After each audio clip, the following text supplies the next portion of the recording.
The winter of 1876 brought more than just snow to the dusty railroad platform of Dust Pine, Oregon. It brought Clara Mayfield, standing tall at 5 feet 11 inches, her broad shoulders squared against the biting wind that swept through the valley.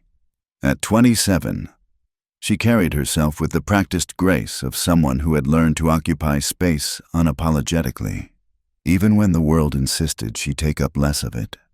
The train's whistle faded into the distance, leaving Clara alone on the platform with her 2 worn leather cases and a letter that had promised a future. She pulled the creased paper from her coat pocket, reading again the formal invitation from Dust Pine Schoolhouse Committee. They needed a teacher, someone with proper Eastern education to bring culture and learning to their frontier children. The letter had seemed like salvation when it arrived in Boston 3 months ago. Clara adjusted her traveling hat, a sensible brown felt that had seen better days, and looked toward the ramshackle collection of buildings that made up the town's main street. Dust Pine was exactly what she'd expected, wooden storefronts weathered gray by sun and rain, horses tied to hitching posts, and mud frozen into deep ruts along what passed for a road. What she hadn't expected was the way her heart lifted at the sight of it all. Here, perhaps, she could start fresh.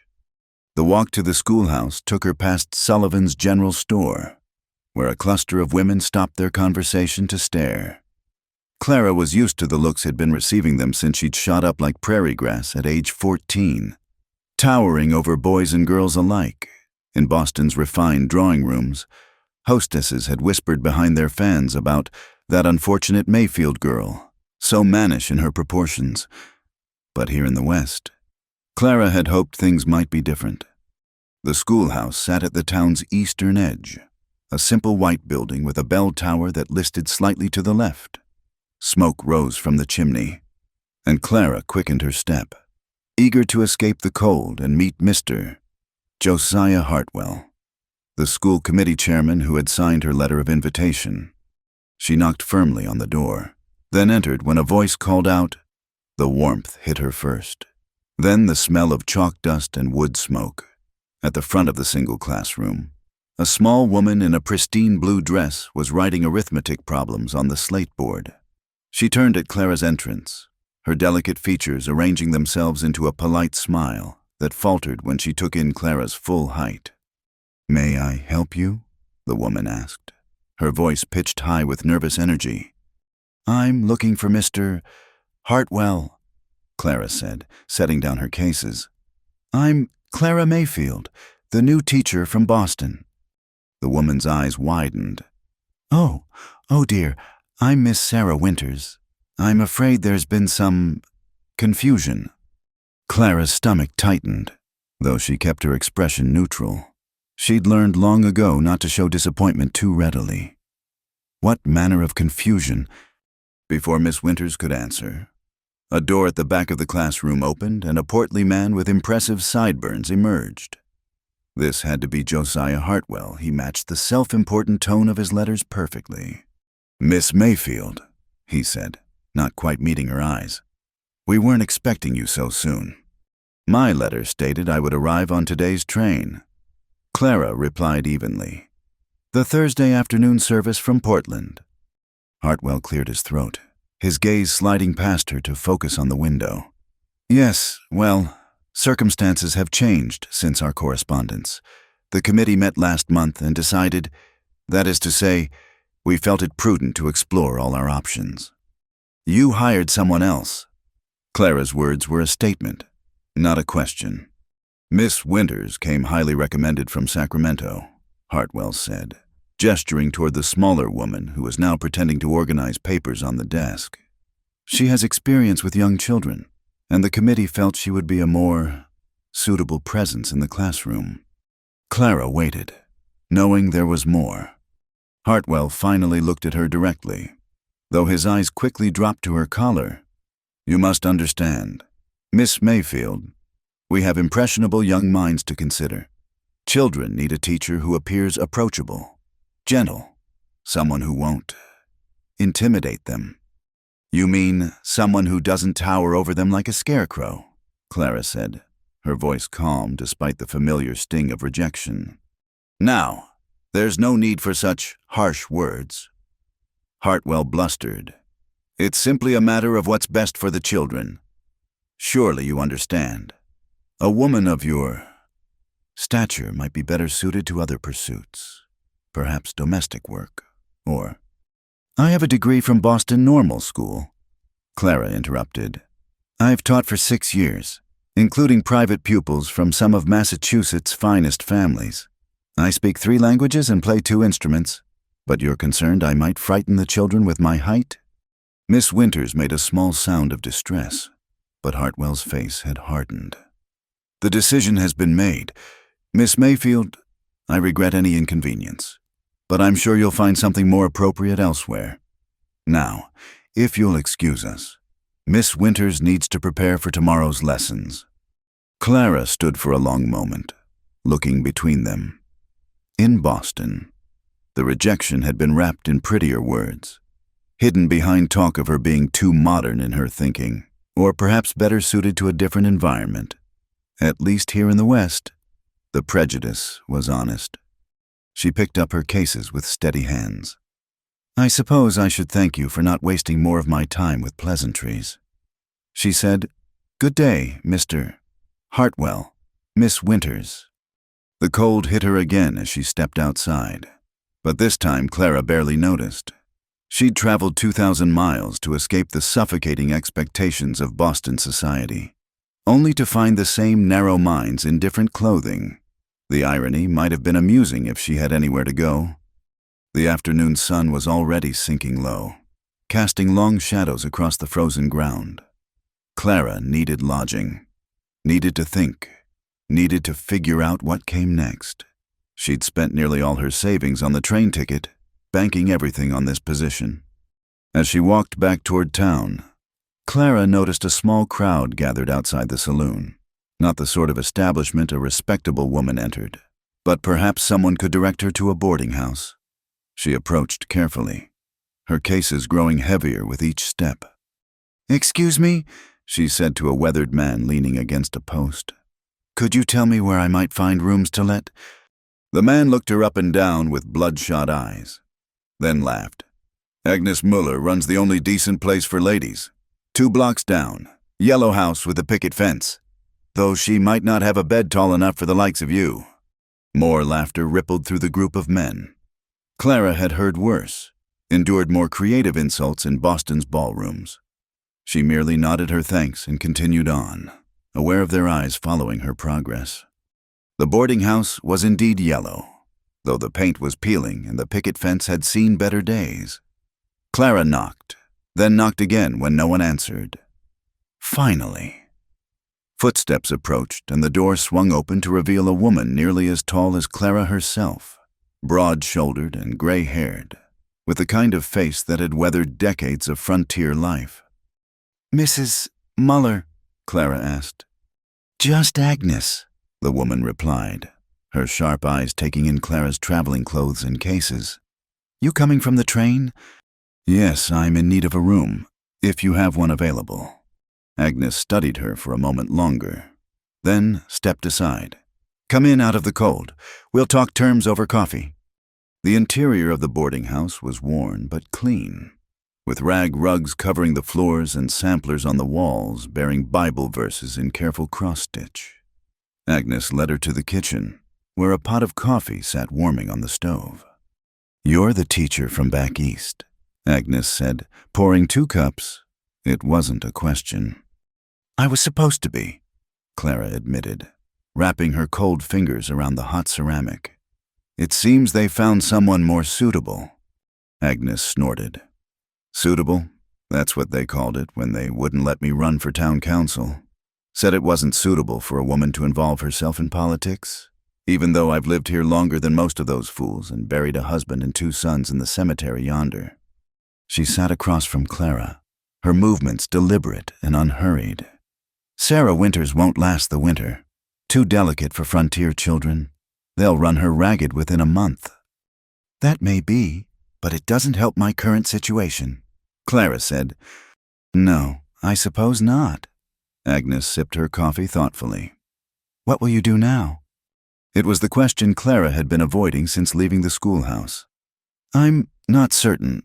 I have some savings, though not much. I suppose I'll need to find work of some kind until I can afford passage somewhere else. Running away again. The words stung because they held truth. Clara set down her cup carefully. I prefer to think of it as seeking a place where I might fit. Honey, Agnes said, not unkindly. Women like us don't fit anywhere. We're too tall, too strong, too much of everything the world thinks a woman shouldn't be. The trick isn't finding a place that accepts you, it's making your own place and daring anyone to tell you different. Clara felt tears prick her eyes and blinked them back fiercely. She'd not cried when Thomas had broken their engagement in front of all of Boston society, claiming he couldn't dance with a woman who made him look like a child. She wouldn't cry now. That's easier said than done when one needs employment to eat, Clara said. Agnes leaned back in her chair, which creaked under her weight. True enough. Well, you're in luck on one count. I need help around here. My last girl ran off with a traveling preacher 2 weeks ago, and these old bones aren't getting any younger. Room, board, and a small wage in exchange for cleaning, cooking, and helping with the washing. It's not teaching, but it's honest work.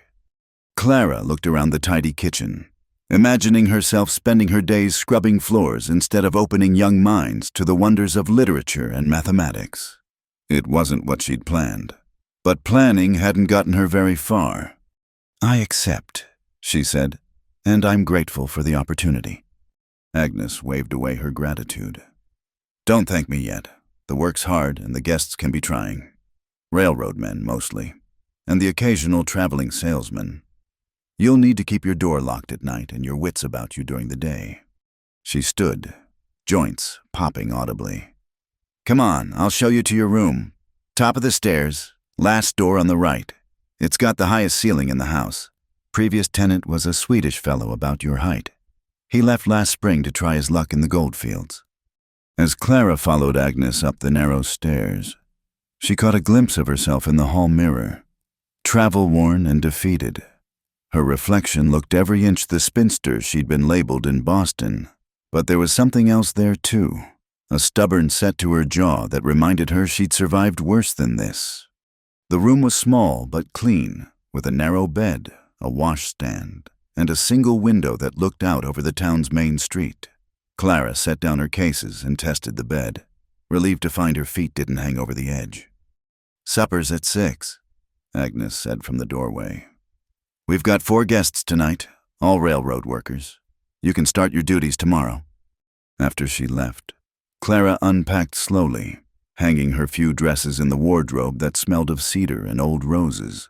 At the bottom of her trunk, wrapped in tissue paper, lay her dancing shoes, soft leather slippers she'd worn to countless Boston soirees. She held them for a moment, remembering the feel of music pulsing through her body, the joy of movement before it became another source of shame. Here in this frontier town, there would be no dancing. No one would ask her to waltz. No orchestra would play while she stood at the edge of the ballroom, pretending she preferred to watch. Perhaps that was for the best. As the sun set over Dust Pine, casting the room in shades of gold and shadow, Clara Mayfield sat on her narrow bed and began planning her next move. She'd been rejected before, would likely be rejected again. But Agnes was right about one thing: running wouldn't solve anything. Tomorrow she would begin her work at the boarding house. She would save every penny she could, and somehow, some way, she would find a path that didn't require her to shrink herself to fit the world's expectations. The wind rattled the window, bringing with it the promise of more snow. Clara pulled her shawl tighter and prepared for whatever came next. 3 days into her work at Agnes's boarding house, Clara had established a routine: rise before dawn, stoke the fires, prepare breakfast for the guests, clean the rooms while they were out, serve dinner, and collapse into bed with aching feet and raw hands. It wasn't the life she'd imagined, but there was a certain satisfaction in the simple rhythm of honest labor. On this particular evening, Agnes had asked her to fetch supplies from Sullivan's general store before it closed. The walk through town still drew stares, but Clara had learned to keep her eyes forward and her stride purposeful. Let them look, she had work to do. The general store was busier than usual, filled with ranch hands stocking up before the next snowstorm hit. Clara made her way to the counter, list in hand, when she heard the commotion from next door. The saloon's bat-wing doors were propped open despite the cold, and the sound of breaking glass followed by raucous laughter spilled into the street. "Miss Mayfield." "Mr." Sullivan greeted her warily. He was a thin man who always looked as if he expected his customers to steal from him. "What can I do for you?" Clara handed over Agnes's list. "These items, please, on Mrs. Muller's account." As Sullivan gathered the supplies, Clara couldn't help but glance through the window toward the saloon. She'd never been inside such an establishment. Proper Boston ladies didn't frequent drinking halls, but something about the scene visible through the doorway caught her attention. Unlike the chaotic main room, there was a corner where stillness reigned. A man sat alone at a small table, his back to the wall, seemingly untouched by the mayhem around him. He wasn't drinking, wasn't talking, wasn't even playing cards. He simply sat, his dark eyes fixed on something or someone with an intensity that made Clara's breath catch. He was watching her. Even from this distance, she could see he was tall, perhaps even taller than she was, with broad shoulders that spoke of physical labor. His clothes were well maintained but simple, the attire of a working man who took pride in his appearance without vanity. Dark hair touched with premature gray at the temples suggested he was perhaps 10 years her senior. "That's 37 cents, Sullivan said, breaking her reverie. Clara turned back, fumbling for the coins in her purse. As she did, she heard the saloon doors swing and boot heels on the boardwalk. She didn't need to look to know the watching man had left his corner. "Ma'am," a deep voice said behind her. Clara turned slowly, finding herself actually looking up at the man from the saloon. This close, she could see his eyes were the color of winter moss, deep green with flecks of brown. His face was weathered but not unkind, with lines that suggested he smiled more than his current serious expression indicated. "Sir," she acknowledged, unsure why he'd approached her. He touched the brim of his hat in a gesture of respect. "Wyatt Colton. I own the Double C Ranch about 8 miles north of town." Clara waited, but he didn't seem inclined to say more. They stood there in awkward silence while Sullivan pretended to reorganize items on his shelves, and the saloon noise continued behind them. "Is there something you needed, Mr. Colton?" Clara finally asked. A ghost of a smile touched his lips. "No, ma'am. Just wanted to pay my respects. Welcome to Dust Pine." With that, he turned and walked away, his long stride eating up the distance to where a patient gray gelding waited at the hitching post. Clara watched him mount with the easy grace of a man who'd spent his life in the saddle, then ride off without looking back. "Strange one, that Colton," Sullivan muttered, finally handing over her wrapped purchases. "Keeps to himself mostly. Lost his wife to fever 3 winters back. Some say it changed him, made him peculiar." "Peculiar how?" Clara asked, though she immediately regretted showing interest. Sullivan leaned closer, eager to gossip. "Doesn't socialize much, comes to town for supplies, sometimes sits in the saloon but never drinks. Just watches people. Folks say he's looking for something, though nobody knows what." Clara gathered her packages, uncomfortable with the direction of the conversation. "Good evening, Mr. Sullivan." The walk back to the boarding house seemed longer than usual. Clara's mind kept returning to those watchful green eyes and the way he'd said her name as if he'd been practicing it. She'd been in town only 3 days. How did he know who she was? At dinner, she served the railroad workers their beef stew and cornbread, moving efficiently between kitchen and dining room. The men had learned to keep their comments to themselves after Agnes had threatened to ban anyone who disrespected her help. Still, Clara felt their eyes following her movements, heard the occasional snicker when she had to duck through the doorway. "Heard you met Wyatt Colton today," Agnes said later as they washed dishes side by side.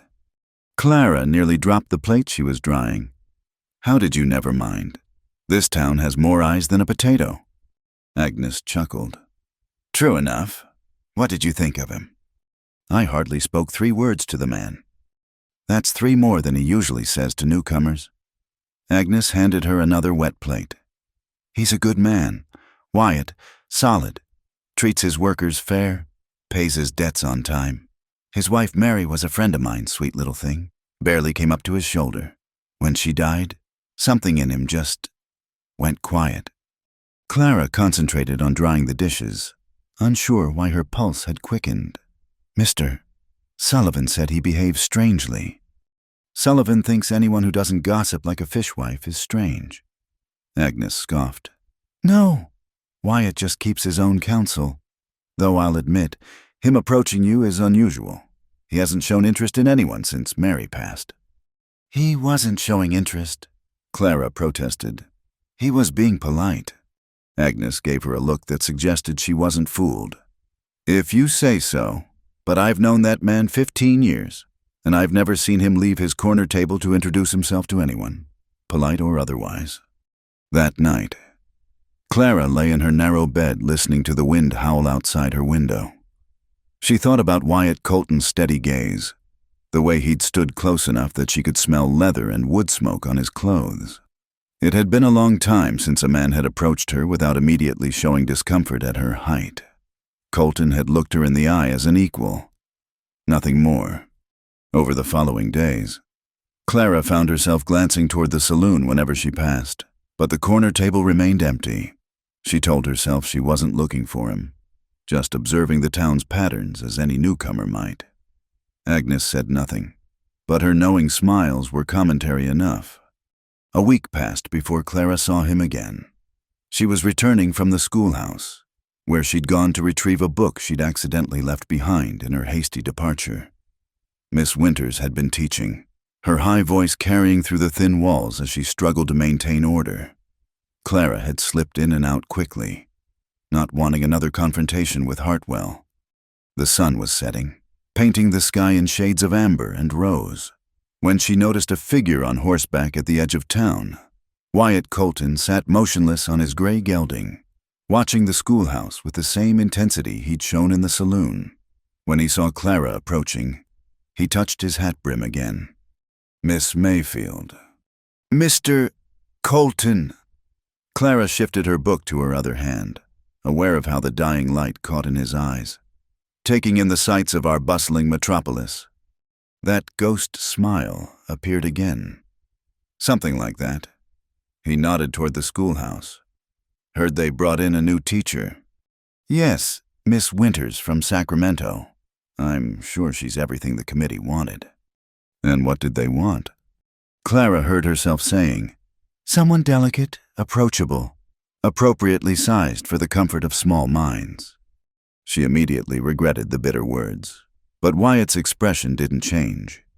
He simply studied her for a long moment, then said, their loss.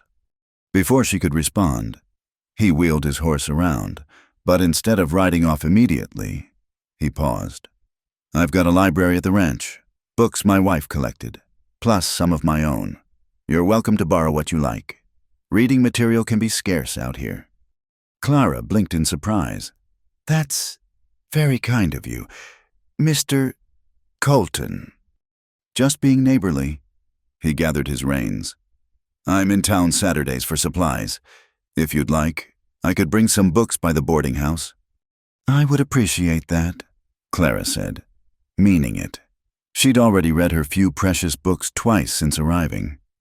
He nodded once more, then rode off into the growing darkness. Clara stood watching until horse and rider disappeared over the hill, her mind churning with questions. Why was this taciturn rancher showing her kindness? What did he see when he looked at her with those watchful eyes? Back at the boarding house, Agnes was waiting with a peculiar expression. You've got a delivery, she said, gesturing to the front porch. Clara climbed the steps to find a package wrapped in brown paper sitting by the door. No name, no note. just neat corners and string tied with a competent hand. Inside, she discovered a pair of leather boots, beautifully crafted and butter soft. They were exactly her size, no small feet given her larger than average feet. "Well," Agnes said from behind her, "looks like someone's been paying attention." Clara ran her fingers over the quality leather, noting the careful stitching and practical design. These weren't fancy Eastern boots, but sturdy frontier footwear, made for long wear and hard use. They must have cost a significant sum. "I can't accept these," Clara said, though her worn boots pinched with every step. "No card, no name," Agnes pointed out. "How would you return them?" That night, Clara placed the boots by her bed and stared at them in the lamplight. Anonymous gifts made her nervous in Boston. They always came with expectations, subtle chains disguised as generosity. But something about these boots felt different. They weren't trying to change her or make her into something she wasn't. They were simply practical, thoughtful, and exactly what she needed. 2 days later, she wore them to town, if anyone noticed. They didn't comment, though Clara caught Mrs. Henderson from the Mercantile eyeing them with interest. The boots fit perfectly, supporting her feet through the long hours of work without a single blister. She was sweeping the boarding house porch when she saw Wyatt Colton riding past. His eyes flickered to her feet, and, for just a moment, she could have sworn she saw satisfaction in his expression. But he merely touched his hat and continued on, leaving Clara with more questions than answers. That evening, as she helped Agnes prepare dinner, the older woman said, "You know, Wyatt Colton makes those trips to the cobbler in Bend City every few months. Orders boots for his ranch hands. Makes sure they're properly outfitted for the work." Clara paused in her potato peeling. "How interesting." Course. He usually orders men's boots. Don't know what he'd be doing ordering a lady's pair in such a particular size." They worked in silence for a moment before Agnes added, "Mary used to say Wyatt noticed everything but only acted on what mattered. Said it was what made him such a good rancher. He could spot a sick calf or a fence needing mending from a mile away." Clara thought about those watchful eyes, the way he'd sat in his corner taking in the entire room. What had he seen when he looked at her? Not the too-tall spinster or the failed teacher. Something else. Something that prompted anonymous gifts and offers of books. As the week progressed, Clara found herself thinking about Saturday, when Wyatt had promised to bring books to the boarding house. She told herself it was just eagerness for new reading material, but Agnes's knowing looks suggested otherwise. Friday night brought an unexpected snow squall, blanketing the town in fresh white. Clara worried the weather might prevent Wyatt's trip to town, but Saturday dawned clear and cold. She went about her morning chores with unusual energy, earning a raised eyebrow from Agnes. "Just pleased the storm passed," Clara said, scrubbing the breakfast dishes with perhaps more vigor than necessary. It was nearly noon when she heard the familiar sound of hooves outside. Through the kitchen window, she saw Wyatt Colton tying his horse to the post, saddlebags bulging with what could only be books. Clara dried her hands, smoothed her apron, and tried to calm the unexpected flutter in her stomach. When she opened the door, he stood on the porch holding a wooden crate filled with leather-bound volumes. Snow clung to his shoulders and hat, making him look like something out of a winter fairy tale. "Miss Mayfield," he said, "I brought a selection. Wasn't sure what you favored." Clara stepped aside to let him in, noting how he had to duck slightly through the doorframe. In the parlor, he set the crate on the table and began unpacking books with careful hands. "Dickens, Austen, some Shakespeare," he said, laying each volume out. "Mary particularly loved this collection of poetry. And here's some practical books, agriculture, animal husbandry. Thought you might find them interesting even if they're not your usual fare." Clara picked up the poetry collection, noting the pressed flowers between several pages. "These were your wife's. She'd want them read, not gathering dust." His voice was matter-of-fact, but Clara caught a fleeting sadness in his eyes. Books need readers like horses need riders. No point in keeping them penned up. They spent the next half hour discussing literature, and Clara discovered that beneath his quiet exterior, Wyatt Colton possessed a sharp mind and dry wit. He'd read widely during the long winter evenings at the ranch, forming thoughtful opinions about everything from Thoreau's philosophy to the practical merits of different farming techniques. "You surprise me, Mr. Colton," Clara said as they repacked the books she hadn't selected. "I wouldn't have taken you for a scholar." "Most people don't take me for much of anything," he replied. "I find it's easier that way." Their eyes met and held for a moment longer than proper. Clara felt heat rise in her cheeks and turned away, busying herself with stacking the chosen books. "I should go," Wyatt said, though he made no immediate move to leave. "Ranch doesn't run itself." At the door, he paused. "I'll be back next Saturday for supplies. If you've finished any of those, I can bring different ones." "I'd like that," Clara said softly. He studied her face as if memorizing it. "Those boots working out all right?" The question caught her off guard. What makes you think?" "Just wondering," he interrupted, that ghost smile playing at his lips. "Noticed you were favoring your left foot that first day in Sullivan's. Figured new boots might help." Before she could respond, he was gone, striding through the snow to his patient horse. Clara stood in the doorway watching him ride away, the cold air sharp in her lungs. Behind her, Agnes chuckled. "Not showing interest? Clara closed the door firmly. "He's being kind, nothing more." "If that's what you need to tell yourself," Agnes said. "But I haven't seen Wyatt Colton this animated since Mary was alive. That man's been sleepwalking through life for 3 years. Then you blow into town like a tall drink of water, and suddenly he's delivering books and noticing limps." Clara gathered the books, holding them against her chest like armor. "Don't romanticize it. Agnes, men like him don't pursue women like me. I learned that lesson well enough in Boston." But as she climbed the stairs to her room, Clara couldn't quite shake the memory of green eyes watching her with something that looked dangerously like recognition, as if Wyatt Colton had been waiting in his corner table all this time, searching for something he couldn't name until she walked past Sullivan's window. The first real blizzard of winter struck Dust Pine 2 weeks before Christmas. For 3 days, snow fell in thick curtains, burying the town under drifts that reached halfway up the windows. Clara and Agnes worked tirelessly to keep the boarding house warm and the guests fed, melting snow for water when the pump froze and rationing their food supplies carefully. On the 4th morning, Clara woke to blessed silence. The storm had passed, leaving behind a world transformed into pristine white. She dressed quickly in her warmest clothes and ventured downstairs to find Agnes already stoking the kitchen fire. "We'll need supplies," Agnes said without preamble. "The root cellar's near empty, and we're down to our last sack of flour." Clara nodded, pulling on her coat and the boots that had proven invaluable during the harsh weather. "I'll go to Sullivan's as soon as the paths are cleared." "No need to wait," Agnes said. "Looks like someone's already been busy." Clara peered out the frost-etched window to see a clear path shoveled from their front door all the way to the main street. The work was neat and thorough, the snow piled in tidy banks on either side. Similar paths led to other essential buildings, the general store, the doctor's office, the livery stable. "That's curious," Clara murmured. "Who would have—" A knock at the door interrupted her question.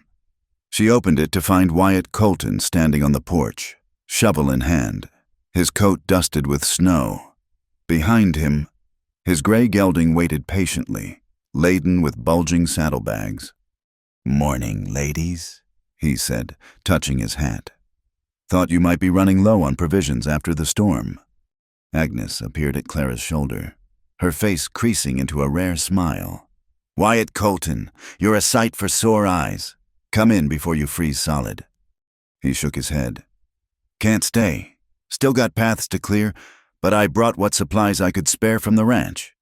He began unloading the saddlebags, producing sacks of flour, cornmeal, preserved vegetables, and even some precious coffee beans.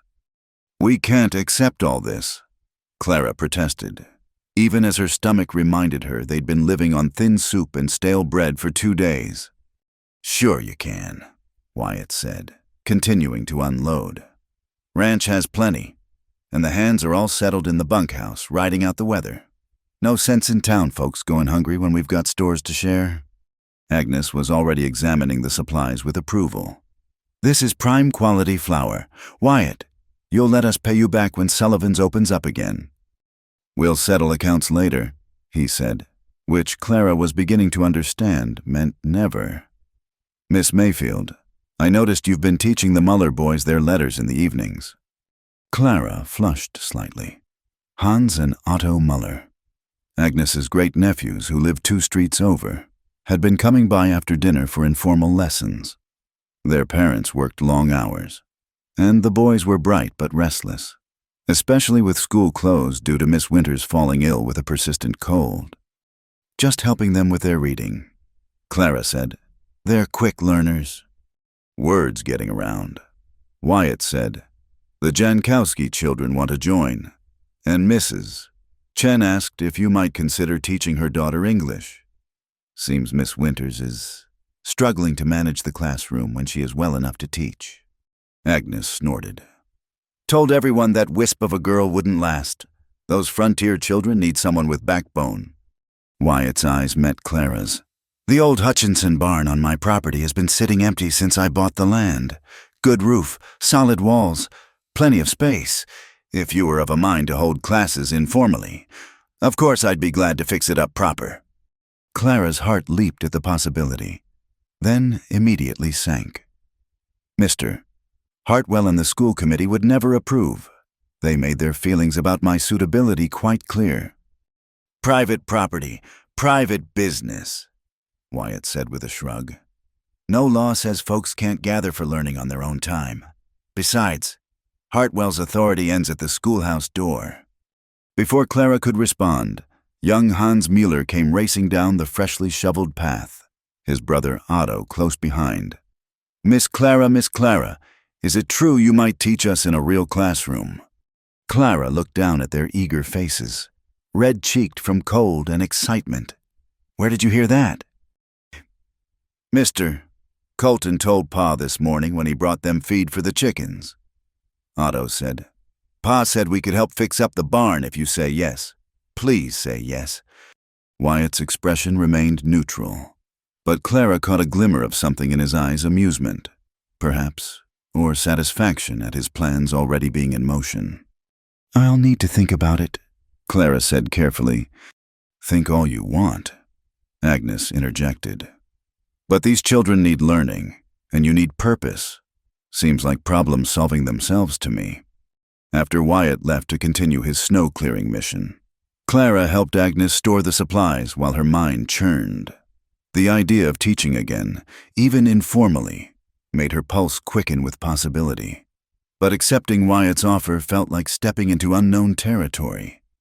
"That man's got his sights set on you," Agnes said bluntly as they organized the root cellar. "You know that, don't you?" Clara busied herself arranging preserve jars. "He's being kind to everyone. You said yourself he's been delivering supplies all over town." "True, but he's not offering to convert barns into schoolhouses for everyone." Agnes handed her another jar. "Question is, what are you going to do about it?" That evening, Clara found herself at the kitchen table with the poetry book Wyatt had lent her, but the words swam before her eyes. She kept thinking about the neat path shoveled to their door before dawn, the way he'd presented his offer as mere neighborly assistance when clearly he'd put considerable thought into solving her dilemma. A soft knock interrupted her reverie. She opened the door to find Mrs. Chen, the laundry owner's wife, standing with her daughter Mei Lin, a girl of perhaps 10 years with intelligent dark eyes.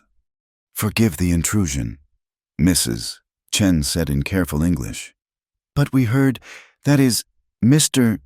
Colton suggested—" "Please, come in," Clara said, stepping aside. "It's too cold to stand on ceremony." In the warm kitchen, Mrs. Chen's story emerged haltingly. She and her husband had come from California, where anti-Chinese sentiment had driven them from their home, in Dust Pine. They'd built a modest business, but Mei Lin struggled in school where Miss Winters, overwhelmed by the language barrier, had relegated her to the back corner with a slate and chalk. "My daughter is bright, Mrs. Chen said firmly. "She reads and writes Chinese already. She only needs chance to learn English properly."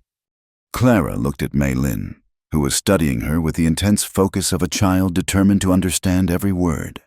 In those dark eyes, Clara saw her own younger self different, determined, dismissed by those who couldn't see past the surface.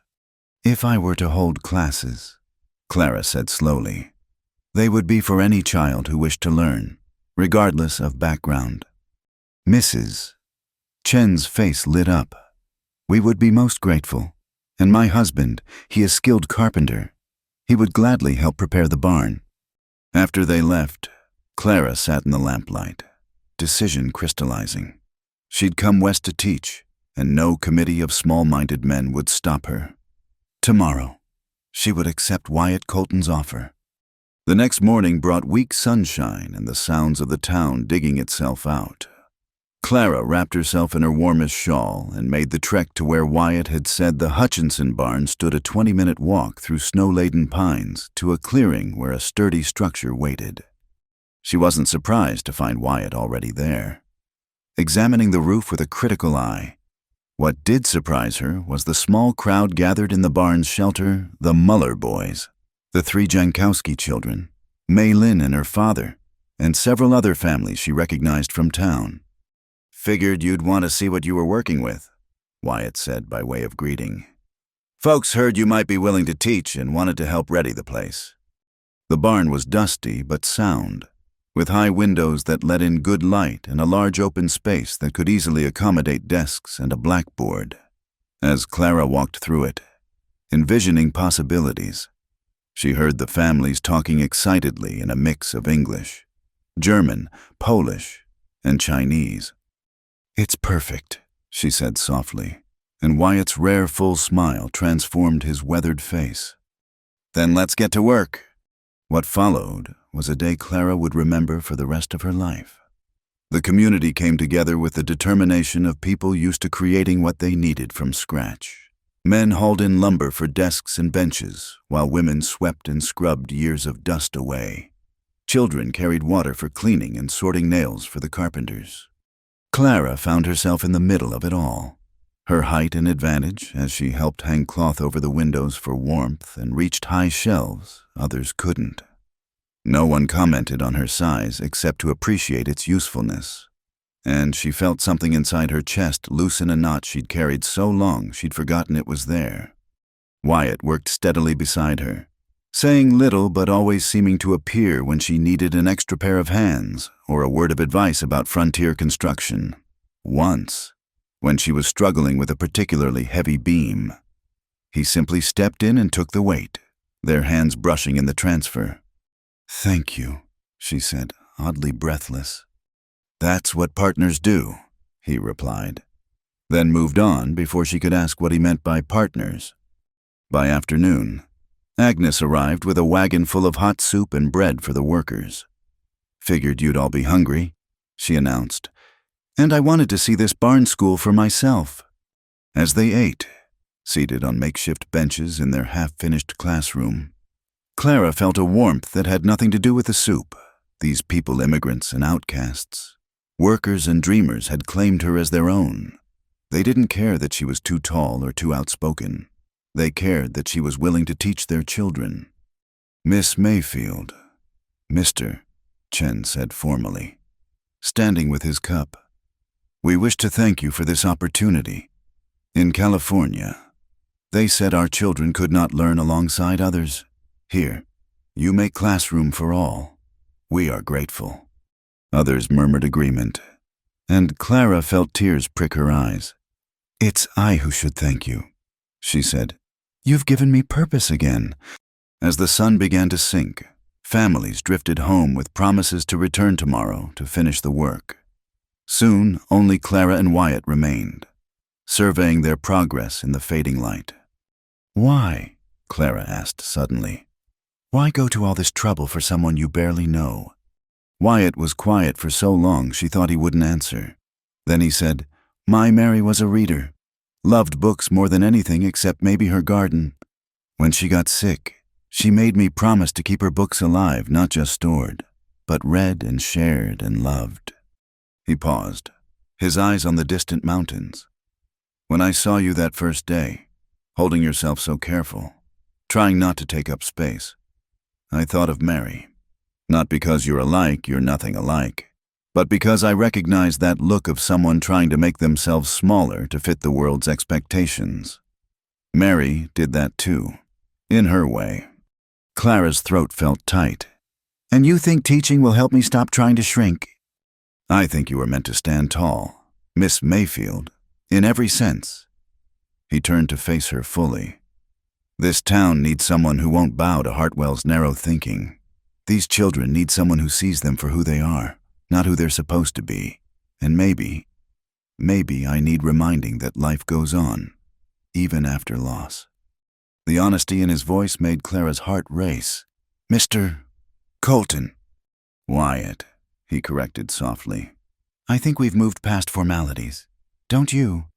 She nodded, unable to trust her voice. They stood in comfortable silence, watching the last rays of sun gild the snow-covered peaks. Finally, Wyatt stirred. "I should see you back to town before full dark." "I know the way," Clara protested. "I'm sure you do, but the paths can be treacherous after snowfall, and I'd rather not explain to Agnes how I let her best helper fall into a drift." They walked back slowly, their footsteps crunching in unison through the snow. Wyatt pointed out landmarks and shortcuts, sharing stories of the land's history and its previous inhabitants. Clara found herself laughing at his dry observations about local personalities and the ongoing feud between two neighboring ranchers over a creek that changed course with every spring melt. At the boarding house gate, he paused. "Classes could start next week if you're willing. We should have the barn ready by then." "I'm willing," Clara said firmly. "More than willing. I'm eager." "Good."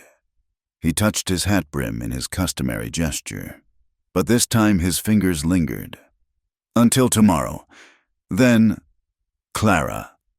The use of her first name sent an unexpected shiver through her. "Until tomorrow, Wyatt." She watched him walk away, his tall figure casting long shadows in the lamplight from the boarding house windows. Behind her, the door opened and Agnes's voice carried into the night. "You planning to stand out there until you freeze? Or are you coming in to tell me about your day?" Clara turned, unable to suppress her smile. "It was a good day, Agnes, a very good day." "I can see that," Agnes said knowingly. "Your face is glowing, and I don't think it's just from the cold. Now come in and tell me everything. I want to hear about this barn school and whatever it was that put that look in your eyes." As Clara entered the warm kitchen, she realized the truth in Agnes's observation. She was glowing with purpose, with possibility, and perhaps with something else she wasn't quite ready to name. Tomorrow she would return to the barn, to continue building not just a classroom but a new chapter of her life. And Wyatt Colton would be there, steady and sure, just as he'd been shoveling paths through the snow before dawn. A man who noticed when her foot hurt, who offered solutions instead of sympathy, who saw her height as strength rather than flaw. Perhaps, Clara thought as she began telling Agnes about the day's events, the West held more promise than she'd dared to hope. The barn classroom had been operational for nearly 2 weeks when Wyatt appeared at Agnes's boarding house on a gray Thursday afternoon. Clara was in the parlor, mending a tear in young Otto Muller's coat while the boy practiced his penmanship at the table. "Mr. Colton," Otto exclaimed, jumping up. "Look, I can write my whole name now without any help." Wyatt examined the careful letters with genuine interest. "Fine work, Otto. Your letters are straighter than most grown men I know." The boy beamed and returned to his practice while Wyatt turned to Clara. In his hands was a worn leather coat with a significant tear along the shoulder seam. "I was wondering," he began, uncharacteristically hesitant, "if you might have time for some mending. I'd take it to Mrs. Chen, but she's overwhelmed with holiday washing, and this is my only good coat." Clara set aside Otto's jacket and examined the damage. The tear was clean but extensive, requiring careful work to repair properly. "Of course, though it may take me a day or two to do it justice." "No rush," he paused, then added, "I was also hoping we might talk about the school." Something in his tone made Clara look up sharply. "Has there been complaint? I know Mr. Hartwell isn't pleased about our arrangement." "No complaints," Wyatt assured her. "Quite the opposite. That's what I wanted to discuss." Otto gathered his papers, sensing adult conversation coming. "I should get home. Miss Clara. Ma will worry if I'm late." After the boy left, Clara gestured for Wyatt to sit. He chose the sturdy chair near the fire, his large frame making even that substantial piece of furniture seem modest. Clara noticed how he held his right arm slightly stiff, the shoulder that corresponded with the coat's tear. "You're injured," she said, not a question. "It's nothing. Young stallion took exception to being saddled yesterday, caught me against the fence." He shifted, clearly uncomfortable with the attention. "About the school enrollment has grown to 15 children, hasn't it?" 17, as of yesterday. The Kowalski twins joined us. Clara threaded her needle, beginning work on the coat. "Is the number a problem?" "Not at all, but winter's getting deeper, and that barn's not built for this kind of cold. I've been thinking about improvements: a proper stove, better insulation, maybe even glass windows instead of those cloth coverings." Clara's hand stilled on the leather. "That would be a significant expense." "It's necessary if we want to keep the school running through winter." He leaned forward, his green eyes intent. "Several families have offered to contribute what they can: lumber, labor, even a small fund for supplies. But I wanted to discuss it with you first. It's your school." "It's not my school," Clara protested. "It belongs to the community." "Does it?" Wyatt's voice held gentle challenge. "Who plans the lessons? Who stays late to help struggling students? Who convinced Mrs. Patterson to let her daughter attend despite her husband's objections?" Clara flushed slightly. The conversation with the Pattersons had been delicate. Mr. Patterson believed education made girls unsuitable for marriage. It had taken all her diplomatic skills to convince them that basic literacy would actually make young Sally a better wife and mother.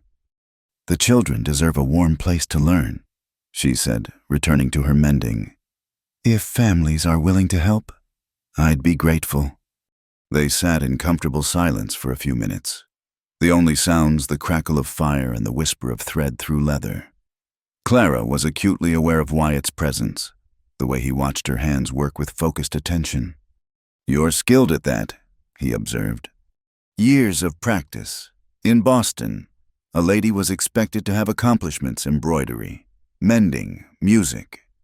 She kept her tone light, but memories of endless hours practicing useless decorative stitches while longing to be in the library still stung. "And dancing." The words were soft, almost hesitant. Clara's hands paused again. "Yes, dancing too." "You were a dance teacher," Agnes mentioned. "Among other things."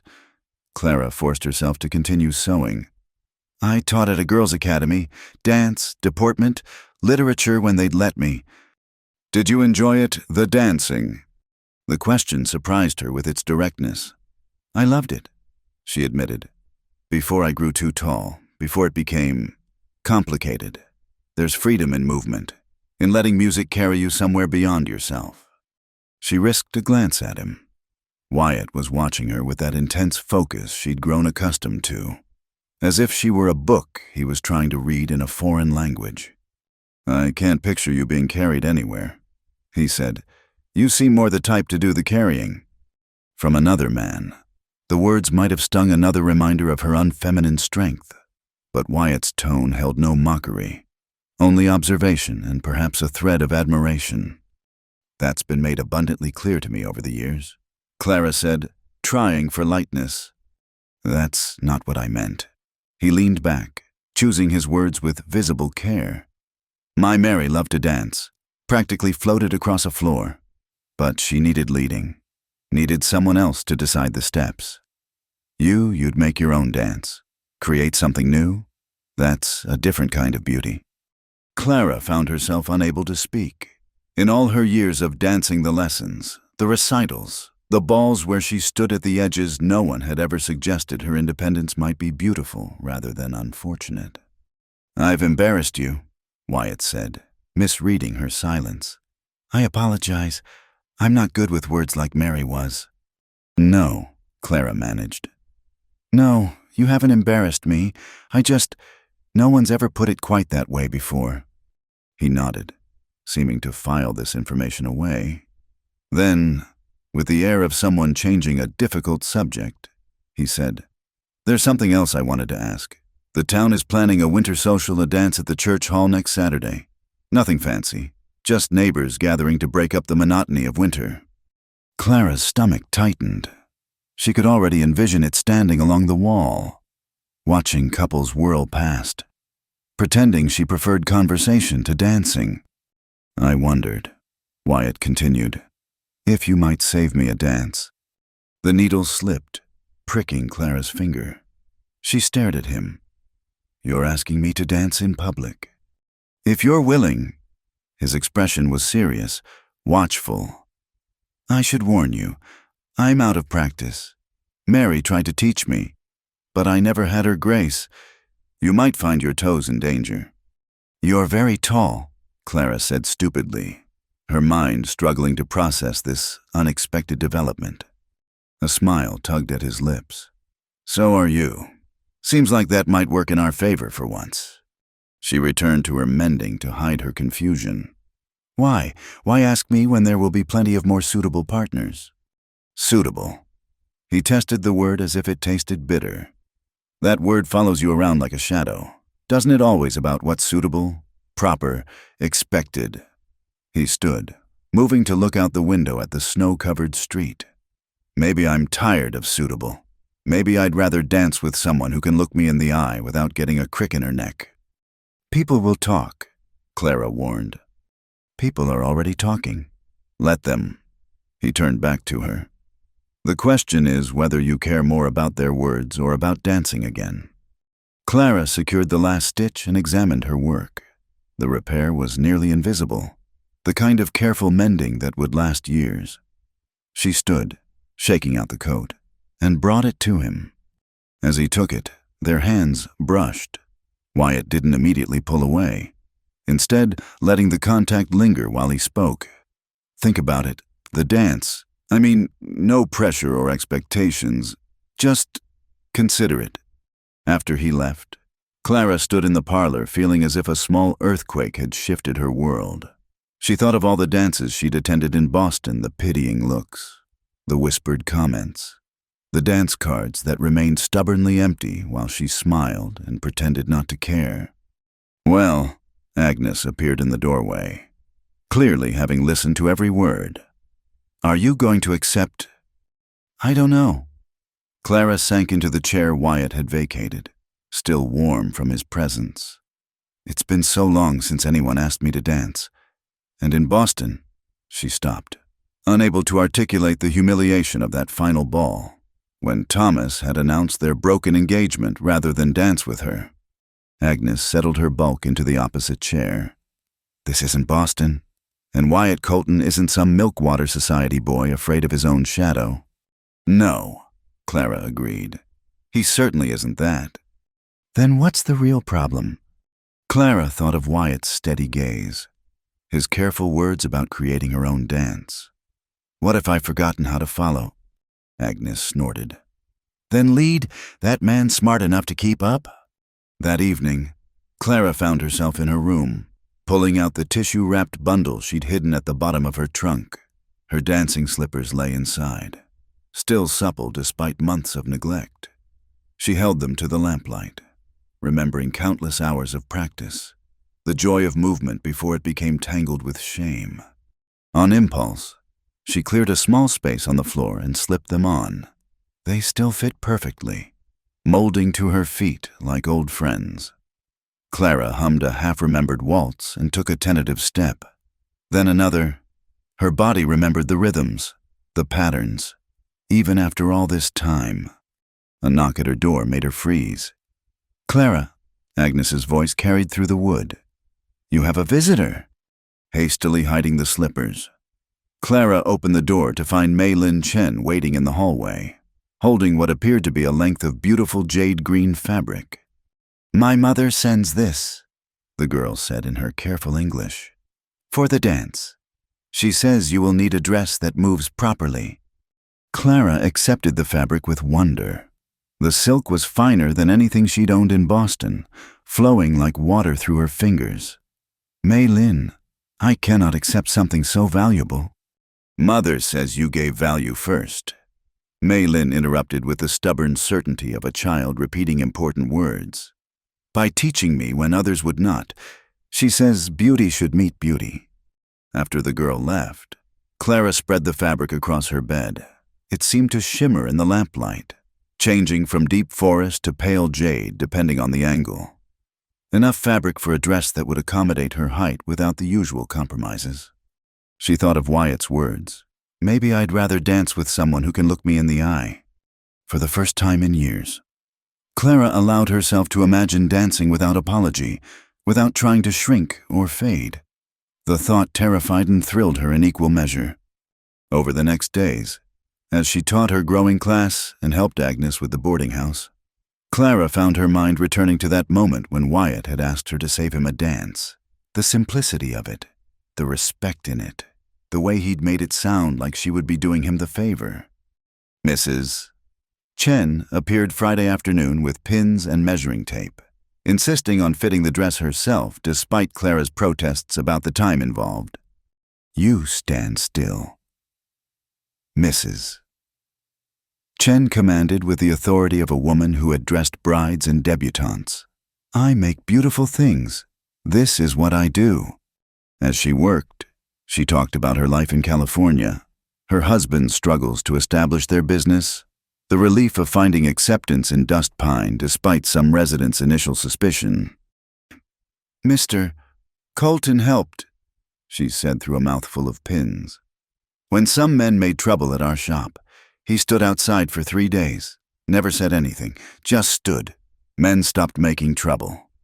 Clara filed this away with all the other glimpses of Wyatt she'd been collecting, the man who cleared snowpaths before dawn, who noticed limping feet and cold classrooms, who stood silent guard over those who needed protection. There, Mrs. Chen stepped back. "You see yourself now?" Clara turned to the mirror Agnes had brought up and caught her breath. The dress was simple in design, but masterful in execution. The color bringing out the gold in her hair and the cream of her skin. Most importantly, it fit her properly, no straining seams or too short hems. She looked like herself, only more so. "I look," Clara searched for words, "like woman who dances." "Mrs. Chen said firmly. "Like woman who teaches children and stands tall and makes stubborn cowboys ask twice for attention." Clara laughed, the sound surprising her with its lightness. "Is that what the town thinks, that Wyatt is asking for my attention?" "Town thinks many things, but I watch with my own eyes." Mrs. Chen began packing her supplies. "That man looks at you like my husband looks at silk, like something precious that must be handled just right, or it will slip away."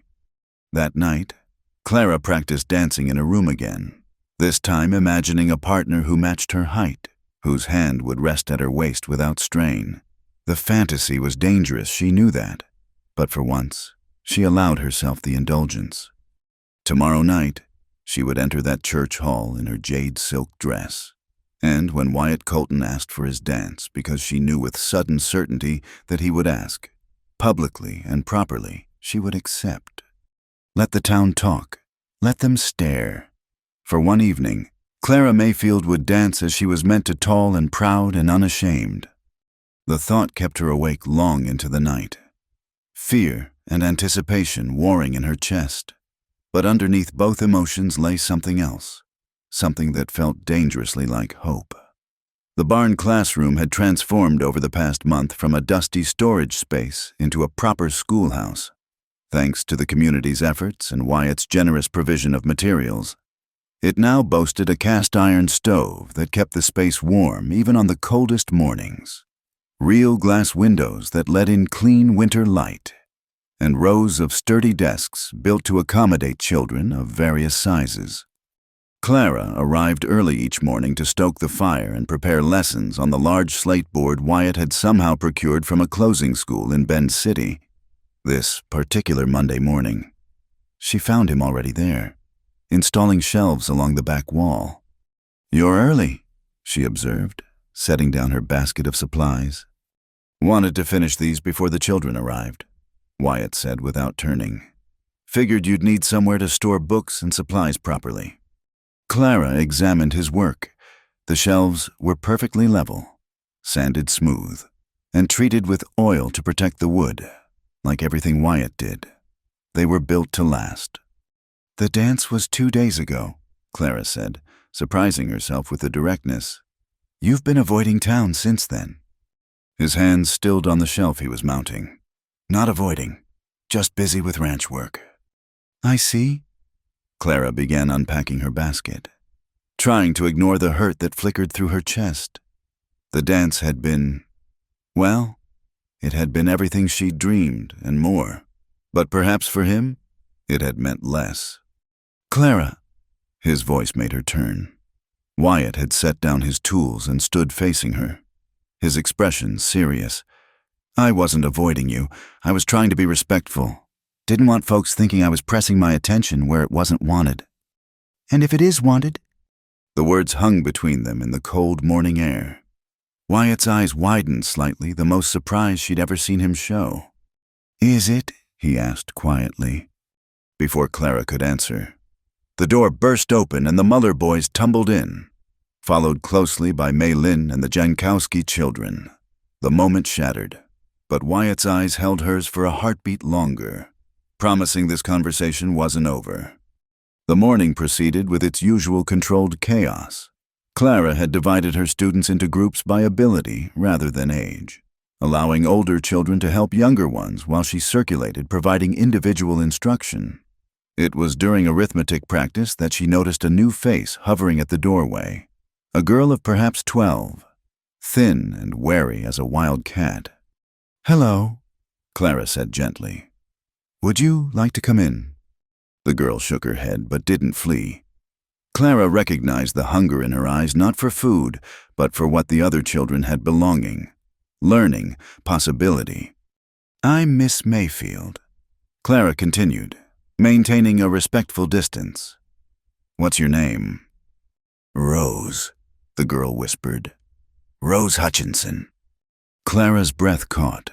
Hutchinson, the family who'd owned this barn before abandoning it.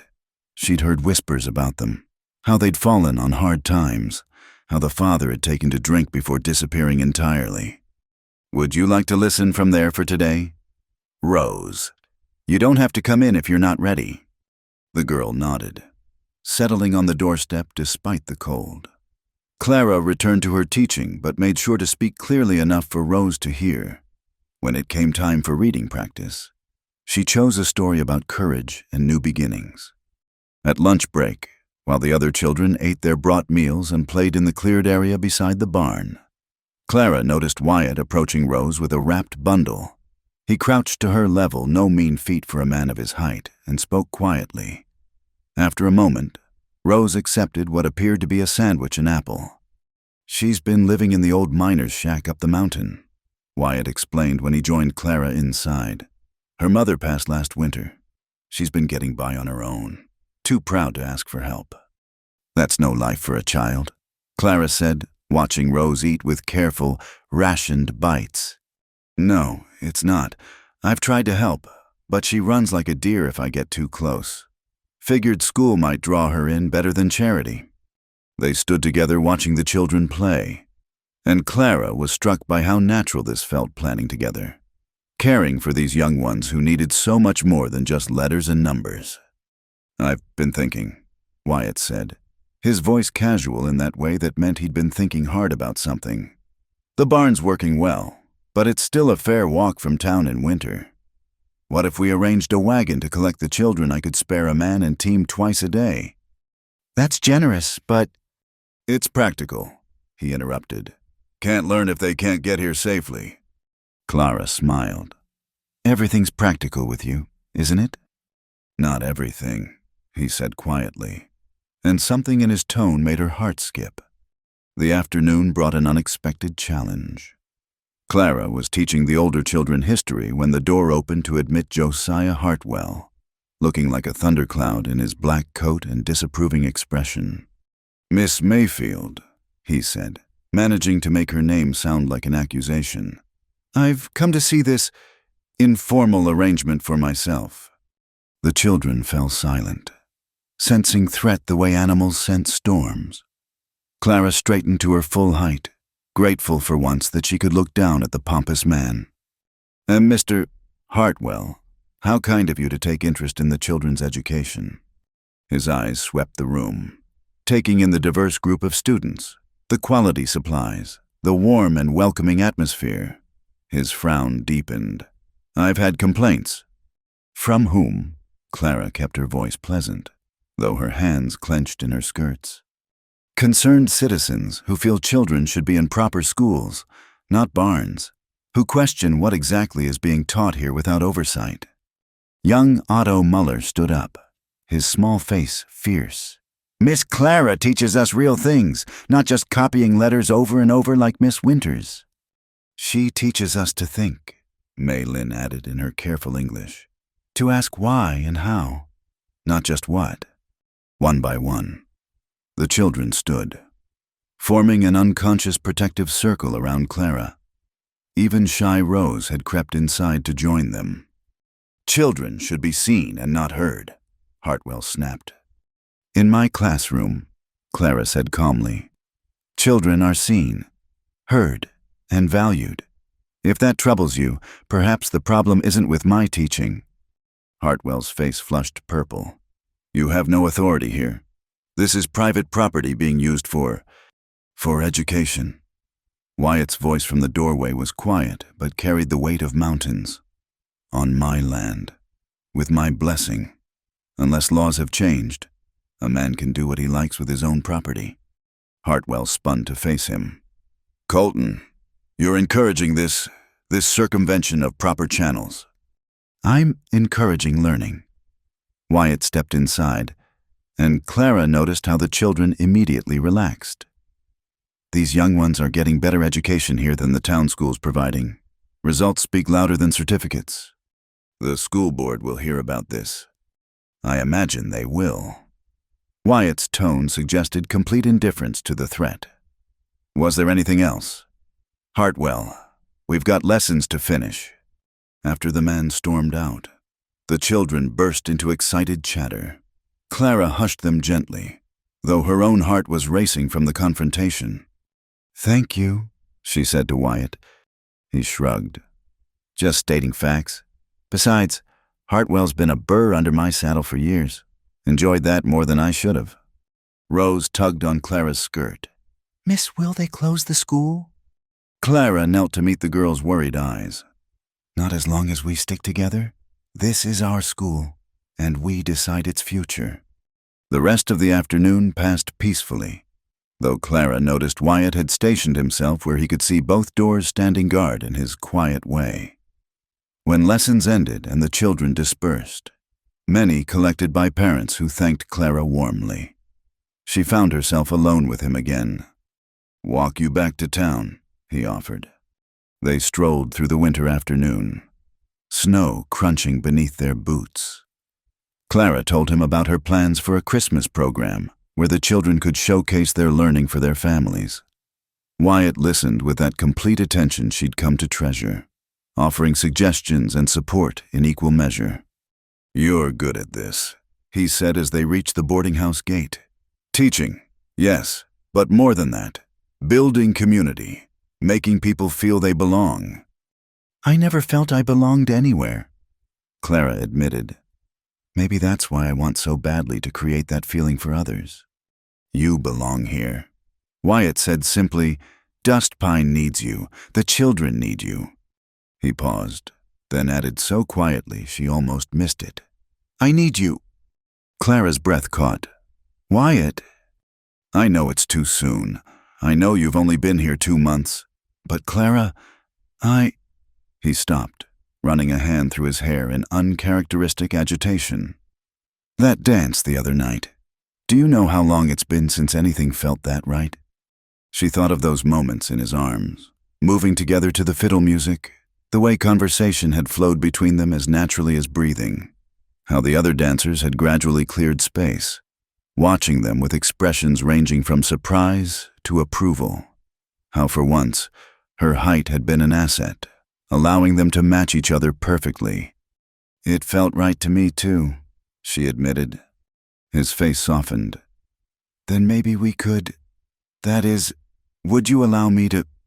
He stopped, laughed at himself. I'm making a mess of this. What I'm trying to say is, would you let me court you properly? Clara felt a smile bloom across her face. Mr. Colton, are you asking permission to call on me? I am. He stood straighter, as if preparing for rejection. I know I'm just a rancher, and you're educated and refined. Stop! Clara stepped closer, close enough to see the gold flecks in his green eyes. You're a man who sees me for who I am, not who you think I should be. That's worth more than all the education and refinement in Boston. Hope dawned in his expression. Is that a yes? Yes, Wyatt, you may court me. His rare, full smile appeared, transforming his weathered face.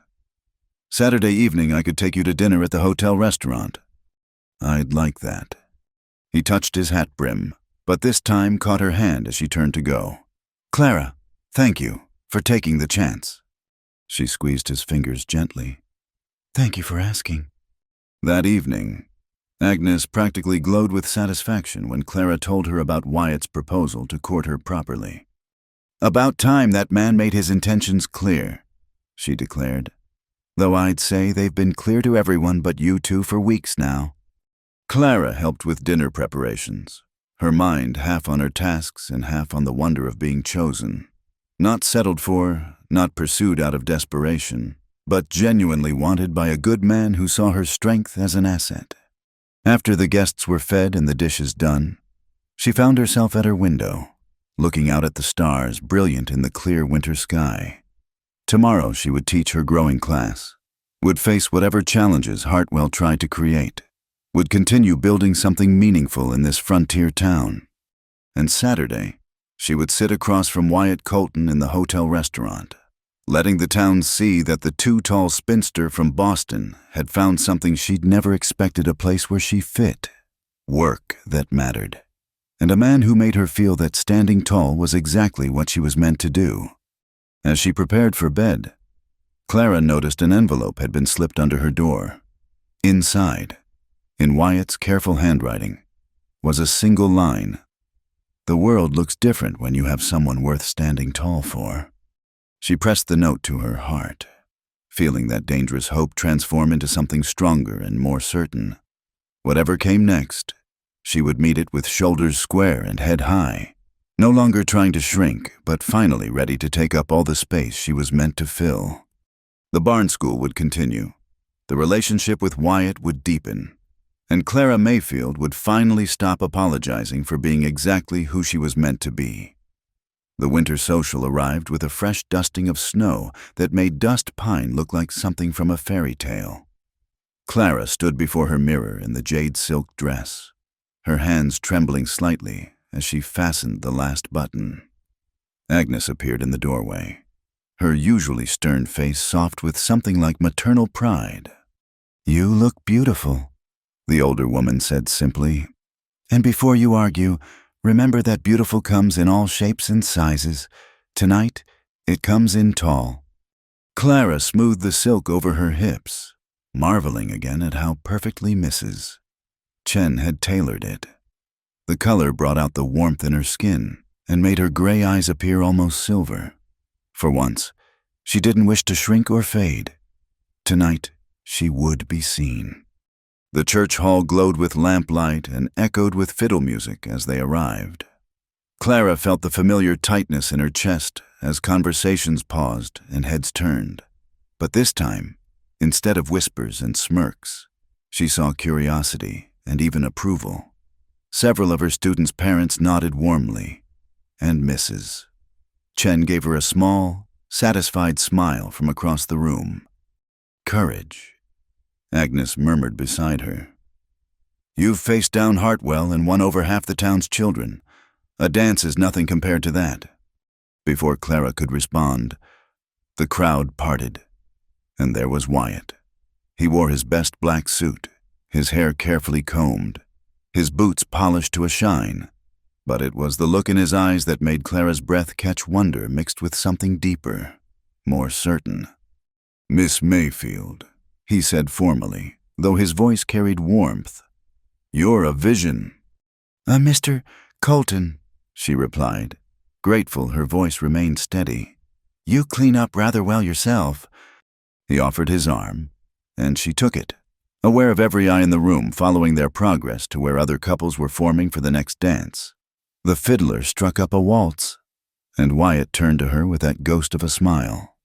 "May I have this dance?" "You may," Clara said, stepping into his arms.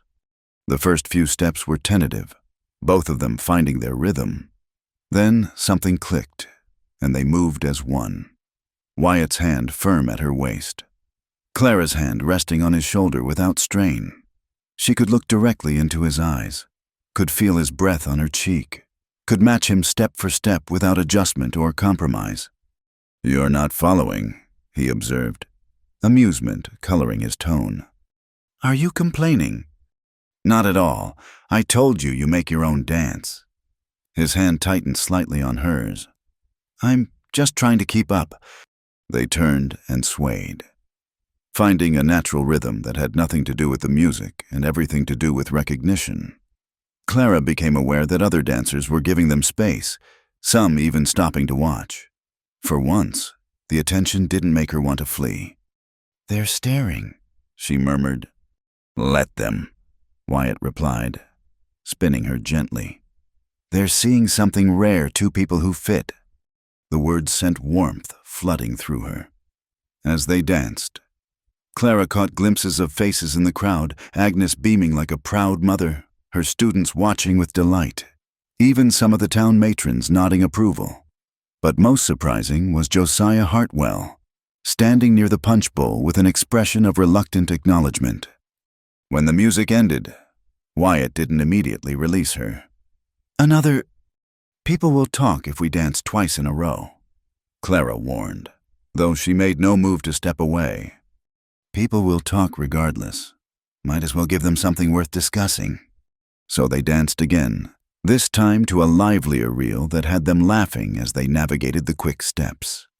Wyatt was sure-footed despite his claim of being out of practice, and Clara felt the joy of movement she'd thought lost forever. Her body remembered the freedom of dance, the way music could lift you beyond yourself. After the second dance, propriety demanded they socialize with others. Clara found herself surrounded by parents of her students, all eager to share their children's progress. Mrs. Patterson, who had initially resisted her daughter's education, now sang Clara's praises. "Sally reads to us every evening now," she said. "Even my husband admits it's pleasant, hearing stories while we work."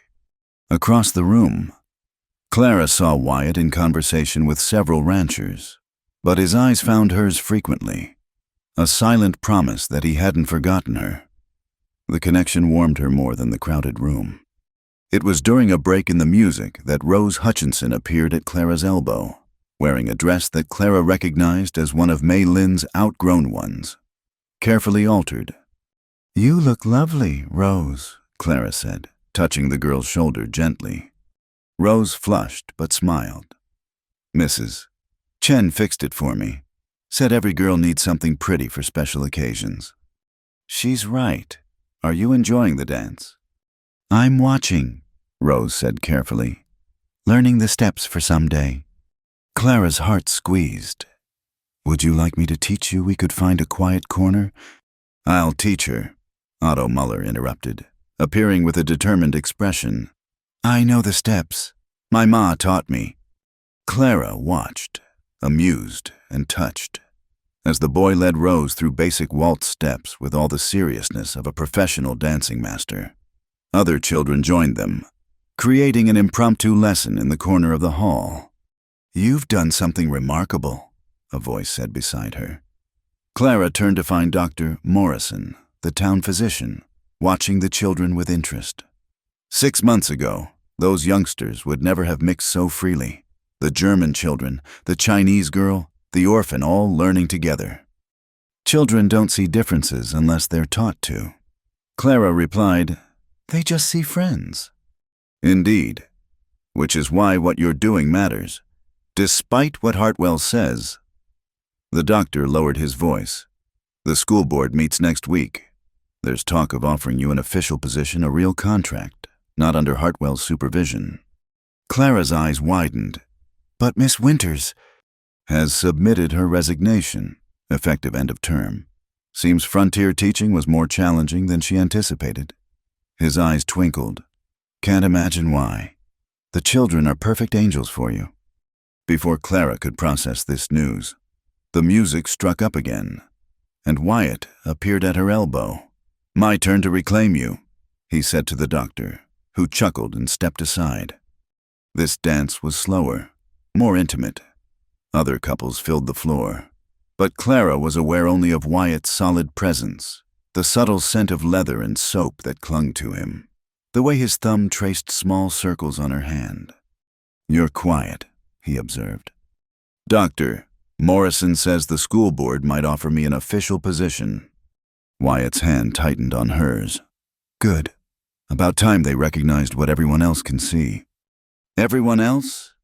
That you're the best thing to happen to education in this town. Maybe the best thing to happen to Dust Pine, period. Clara ducked her head, unaccustomed to such direct praise. You give me too much credit. No, Wyatt said firmly. I don't give you nearly enough. They danced in silence for a moment before he continued. I've been thinking about the barn school. Even if you get the official position, we should keep it running. Some families live too far from town to send their children daily, and there are always youngsters who need extra help. Clara looked up at him. If you'll have me as a partner, I'm no teacher, but I can maintain the building, arrange transportation, maybe teach some practical skills, carpentry, animal husbandry. The idea of working alongside him, building something together, made Clara's chest tight with emotion. I'd like that. Partners. In all things, I hope, he said quietly, and the weight of the words settled between them like a promise. As the evening progressed, Clara found herself actually enjoying a social event for the first time in memory. She danced with Dr. Morrison, with Mr. Chen, who solemnly thanked her for Maylin's progress, even with young Hans Muller, who barely came to her waist but insisted on leading her through a polka with determined concentration. But it was the dances with Wyatt that she would remember, the way they moved together as if they'd been partners for years. The conversations that flowed from serious to teasing and back again. The feeling of being exactly where she belonged. Near midnight, as the crowd began to thin, Wyatt led her outside for air. The night was crisp and clear, stars brilliant overhead. They stood on the church steps, breath misting in the cold.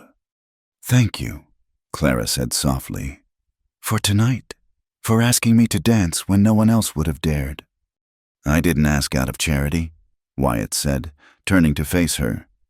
I asked because I couldn't imagine dancing with anyone else, because watching you try to make yourself smaller was like watching an eagle pretend to be a sparrow. He stepped closer, his hands coming to rest gently on her shoulders. You were meant to be seen, Clara, to take up space, to stand tall and proud and beautiful. I'm not beautiful, Clara said automatically, old habits dying hard. You are to me, Wyatt said simply. Have been since that first day I saw you in Sullivan's, trying so hard to be invisible. I thought, there's a woman who doesn't know her own power yet. Clara felt tears prick her eyes. And now? Now I think you're beginning to see it. Tonight, when you danced, when you laughed with the children, when you held your head high despite the stares, that's the real Clara Mayfield. That's the woman He stopped, seeming to catch himself. The woman you what? Clara prompted, her heart racing. Wyatt's hands moved from her shoulders to frame her face, his touch infinitely gentle. The woman I'm falling in love with. Have been falling since you walked into town with your stubborn chin and those eyes that see right through a man's defenses. Clara's breath caught. Wyatt! I know it's too soon. I know you might not feel... She stopped him the only way she could think of, rising on her toes to press her lips to his. For a moment, he froze. Then his arms came around her, pulling her close. The kiss was gentle, questioning, a conversation without words. When they parted, both breathing unsteadily, Wyatt rested his forehead against hers. Clara, I'm falling too, she whispered. Have been trying not to, but you make it impossible with your quiet kindness and your steady presence and the way you see me as I am instead of how I should be. He pulled back to look at her, his face more open than she'd ever seen it. Then we'll fall together. Together, she agreed. They stood there in the starlight, holding each other, as snow began to fall in soft, lazy flakes. Through the church windows, the last dancers swayed to a final waltz. But Clara felt no urge to return. Everything she wanted was right here, this man who made her height an asset. This town that was becoming home. This life she was building one day at a time. We should go back inside, Wyatt said eventually, though he made no move to release her.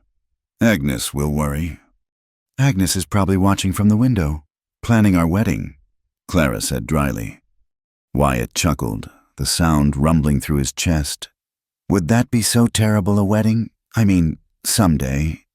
Clara pulled back to study his face, seeing the vulnerability beneath the question. No, she said softly. That wouldn't be terrible at all. They walked back into the hall, hand in hand, no longer trying to hide what was growing between them.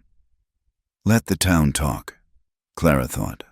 Let them see that the too-tall spinster from Boston had found something worth standing tall for: love, purpose, and a place where she finally, truly fit. As the evening ended and families bundled into coats and scarves, Clara felt a contentment she'd never experienced in all her years of Boston society. This was what she'd traveled 2,000 miles to find, though she hadn't known it at the time, not just a teaching position or a fresh start, but a community, a calling, and a man who danced with her as an equal. Same time next month, Wyatt asked as he helped her with her cloak. I'll save you every dance, Clara promised, and meant it. The music from the church hall spilled into the winter night as Clara stood near the refreshment table, watching Wyatt guide young Sally Patterson through the basic steps of a country dance. His patience with the children never ceased to move her, this large, quiet man making himself small enough to meet them at their level. He's good with them, Agnes observed, appearing at Clara's elbow with 2 cups of cider. Natural father material, that one. Clara felt heat rise in her cheeks. Agnes, we've only been courting for 2 months. And in those 2 months, you've both come alive in ways I haven't seen before. Agnes sipped her cider thoughtfully.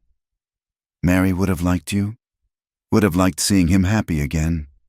Before Clara could respond, a commotion near the entrance drew their attention. A well-dressed man in an expensive traveling coat stood surveying the room with an expression of barely concealed disdain. Clara's blood ran cold as recognition struck. Richard Lanton, her former fiancé from Boston. He spotted her immediately. She was, after all, difficult to miss, and his face arranged itself into the patronizing smile she remembered too well. He strode across the dance floor, ignoring the couples forced apart for him. Clara, he said, as if they'd parted yesterday instead of over a year ago. I've finally found you. She straightened to her full height, grateful for once that she could look down at him. Richard, What are you doing here? Looking for you, obviously. Your mother is beside herself with worry. Running off to the frontier without a word? He shook his head with theatrical disappointment. Really, Clara, such dramatics are beneath you. I wrote to Mother, Clara said evenly. And I'm hardly a runaway. I'm a grown woman making her own choices. Richard's eyes swept over her simple but elegant dress, lingering with disapproval. Playing frontier school marm. This rebellion has gone far enough. I've come to take you home where you belong. I am home. The words came out firmer than she'd intended, drawing curious glances from nearby dancers. Wyatt? She noticed, had handed Sally back to her parents and was making his way over with purposeful strides. Don't be ridiculous, Richard scoffed. You belong in Boston society, not this. He gestured dismissively at the decorated hall. Barn dance with farmers and shopkeepers. These farmers and shopkeepers are my friends, Clara said, anger beginning to overtake shock. My community, my students' families. Students? Richard laughed, the sound sharp and mocking. Clara, you're not a real teacher. You're a well-bred lady playing at independence. It's time to stop this charade. Is there a problem here? Wyatt's deep voice cut through Richard's tirade. He positioned himself slightly behind Clara, not protecting her, but standing with her, supporting without overshadowing. Richard looked Wyatt up and down with the kind of dismissive glance Clara remembered receiving herself so many times. And you are Wyatt Colton, he said simply. The lady's escort for the evening. Escort? Richard's eyebrows rose. Clara, you can't be serious. This cowboy. Rancher, Wyatt corrected mildly. And landowner. And Clara's business partner in the educational venture she's built here. Clara felt a rush of warmth at his calm defense. No blustering, no posturing, just quiet strength and respect. Business partner, Richard repeated, his tone suggesting what he thought of that arrangement. Clara, I know you're upset about our misunderstanding back in Boston. Misunderstanding? Clara's voice rose despite her efforts to remain calm. You announced to a ballroom full of people that you couldn't marry a woman who made you look like a child when we danced. You said I was too tall, too opinionated, too everything. I was trying to help you, Richard protested, encouraging you to be more suitable, more feminine. And look, you've proven you can change. You're standing straighter, speaking with more confidence. With the right guidance, you could still make an acceptable wife. The hall had gone quiet around them, dancers stopping to witness the confrontation. Clara saw her students watching wide-eyed, her friends' faces showing various degrees of indignation on her behalf. Acceptable, Clara repeated, tasting the word like something bitter. I spent years trying to be acceptable, making myself smaller, quieter, less. And you know what I discovered? I was perfectly acceptable all along, just not to people who couldn't see past their own narrow expectations. She stepped closer to Richard, using every inch of her height advantage. I'm not going back to Boston. I'm not going to shrink myself to soothe your ego. And I'm certainly not going to marry a man who sees me as a project to be improved rather than a person to be loved. You're making a spectacle of yourself, Richard hissed, his face flushing. Just like always. Too dramatic, too loud, too much, Clara smiled. And it wasn't a kind smile. Yes, I've heard that before. But you see, Richard, I've found people who don't think I'm too much, who think I'm exactly enough, exactly as I am. She felt Wyatt's hand come to rest lightly on her back, a touch of support, not possession. Around them, she heard murmurs of approval from the townspeople who had become her chosen family. Is that what this is about? Richard's eyes darted to Wyatt with sudden understanding. You've let this frontier person fill your head with ideas, Clara. Be sensible. What can he offer you compared to Boston society? Respect, Clara said simply. Partnership, love that doesn't require me to be less than I am. Richard's face twisted. Love, you barely know the man. This is just another of your rebellions, like insisting on studying at that teaching college instead of focusing on proper wifely arts. Everything I've done that had value in my life, you called a rebellion, Clara observed. Perhaps the problem wasn't my choices, but your inability to see their worth. Clara! Richard reached for her arm, but Wyatt stepped forward, not threatening but definitely protecting. The lady has made her position clear, Wyatt said, his voice carrying the kind of authority that came from years of managing ranch hands and difficult situations. I think it's time you respected her wishes. Richard looked between them, his expression cycling through disbelief, anger, and finally, ugly calculation. You think you've won something here? I own property in this territory now. Bought up several defaulted mortgages, including some in this very town. I have influence you can't imagine. Is that a threat? Wyatt asked, still calm but with steel beneath the words.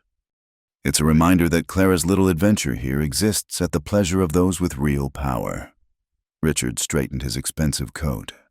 When your barn school fails, when your cowboy grows tired of your overwhelming nature, when this fantasy crumbles, and it will, you'll come crawling back to Boston where you belong.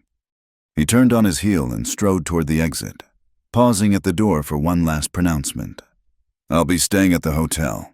You have until the end of the week to come to your senses. Clara, after that, I'll simply proceed with my business ventures here. I'm sure your little community will find me a less accommodating landlord than they're used to. The door slammed behind him, leaving echoing silence in the hall. Then, like a spell breaking, voices rose in indignation and support.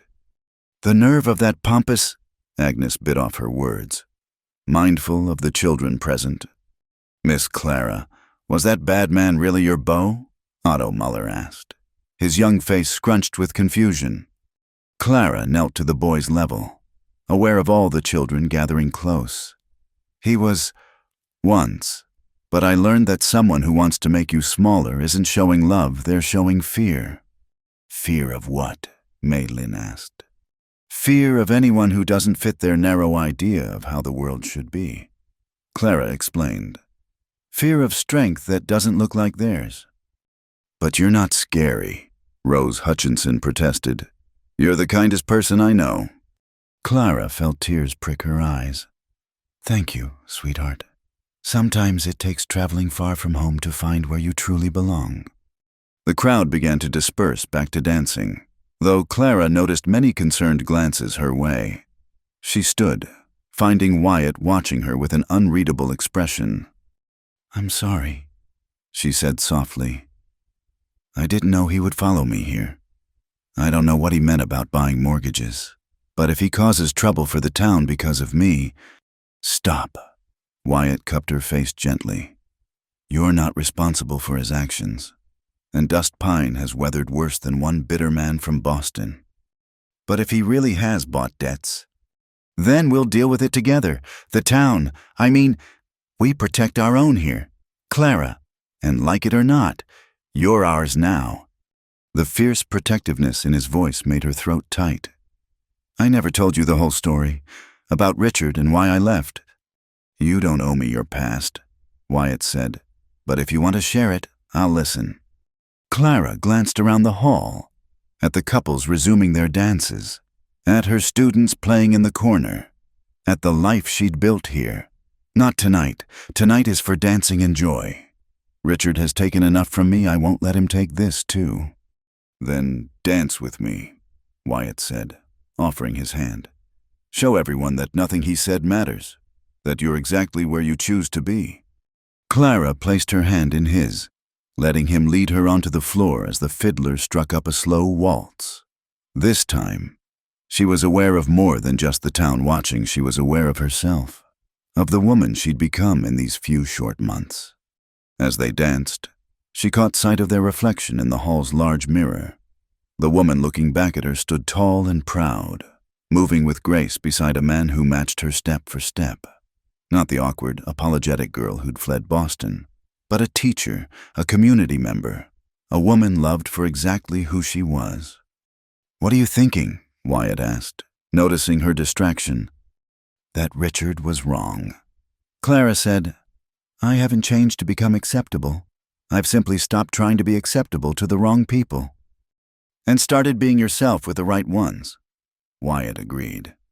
"That's not rebellion. Clara, that's wisdom." The song ended, but instead of separating, Wyatt kept her hand in his. "Whatever comes next with Lanton and his threats, we'll face it together. You're not alone anymore." Looking into his steady green eyes, feeling the solid warmth of his presence, Clara believed him.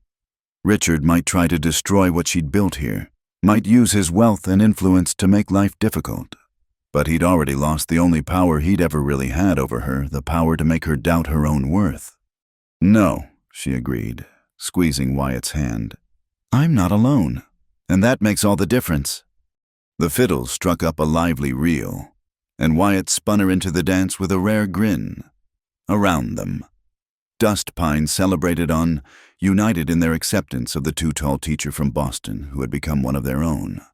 Whatever storms Richard Lanton tried to bring, Clara knew she had something he could never understand, or destroy a community that valued her, not despite her differences, but because of them.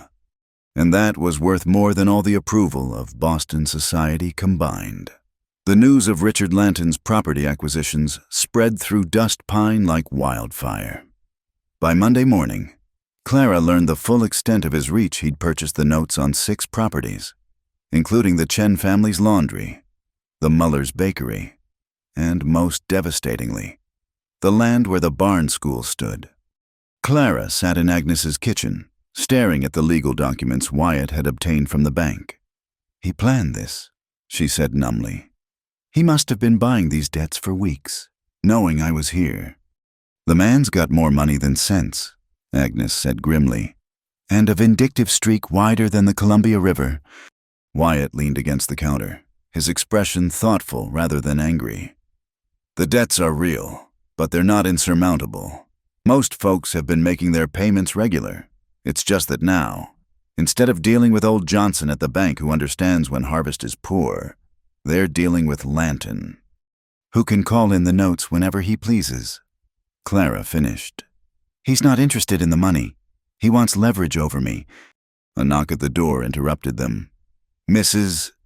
Chen entered, her usual composure cracked with worry. "Miss Clara, you have heard this man from Boston. He sends letters saying we must pay full debt by month's end or lose everything." "How much?" Clara asked, though she dreaded the answer. $300. Mrs. Chen whispered. "We have saved 100, but the rest, impossible in so short time." Clara's mind raced. $300 might as well be $3,000 for an immigrant family running a small laundry. "We'll figure something out. Mrs. Chen, you won't lose your business." After the woman left, Clara turned to Wyatt. "I have some savings from my teaching here. It's not much, but—" "No," Wyatt said firmly. "You're not bankrupting yourself to fix his schemes." "Then what do you suggest?" Clara's voice rose with frustration. "I can't let these families suffer because Richard wants to punish me for refusing him." "We get creative," Agnes interjected. "This is a frontier town. Girl, we've survived droughts, floods, and range wars. One pompous peacock from Boston won't break us." That afternoon, an impromptu town meeting convened in the church.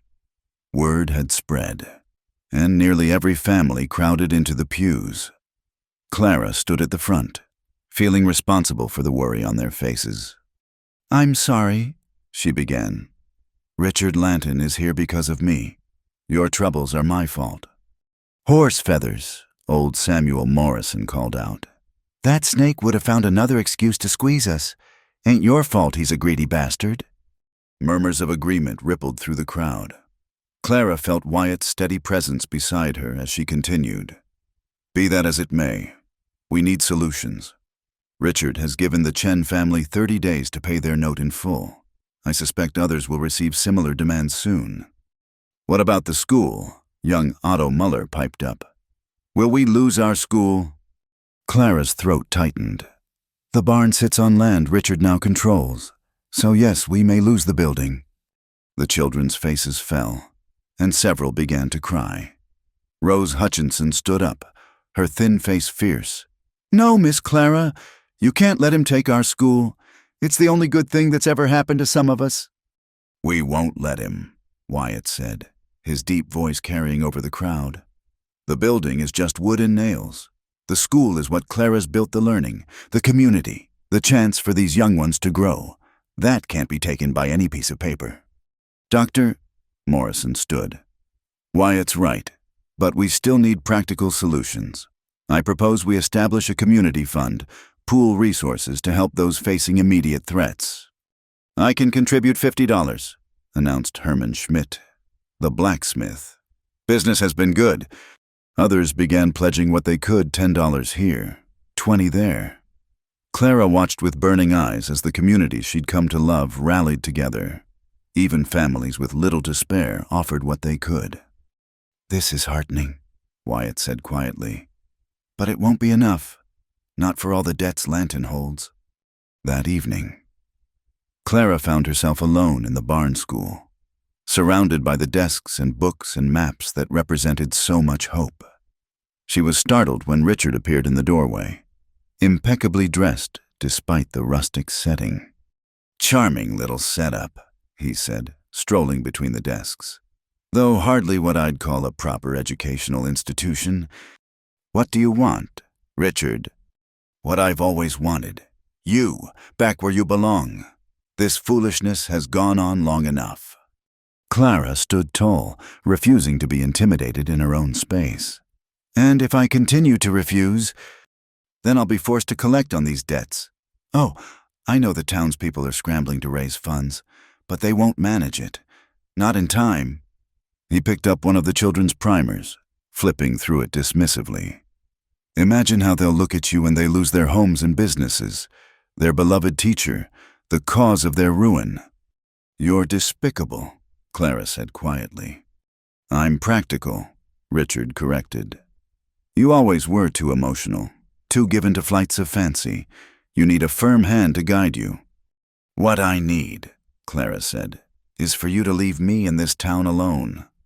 Richard set down the book and moved closer.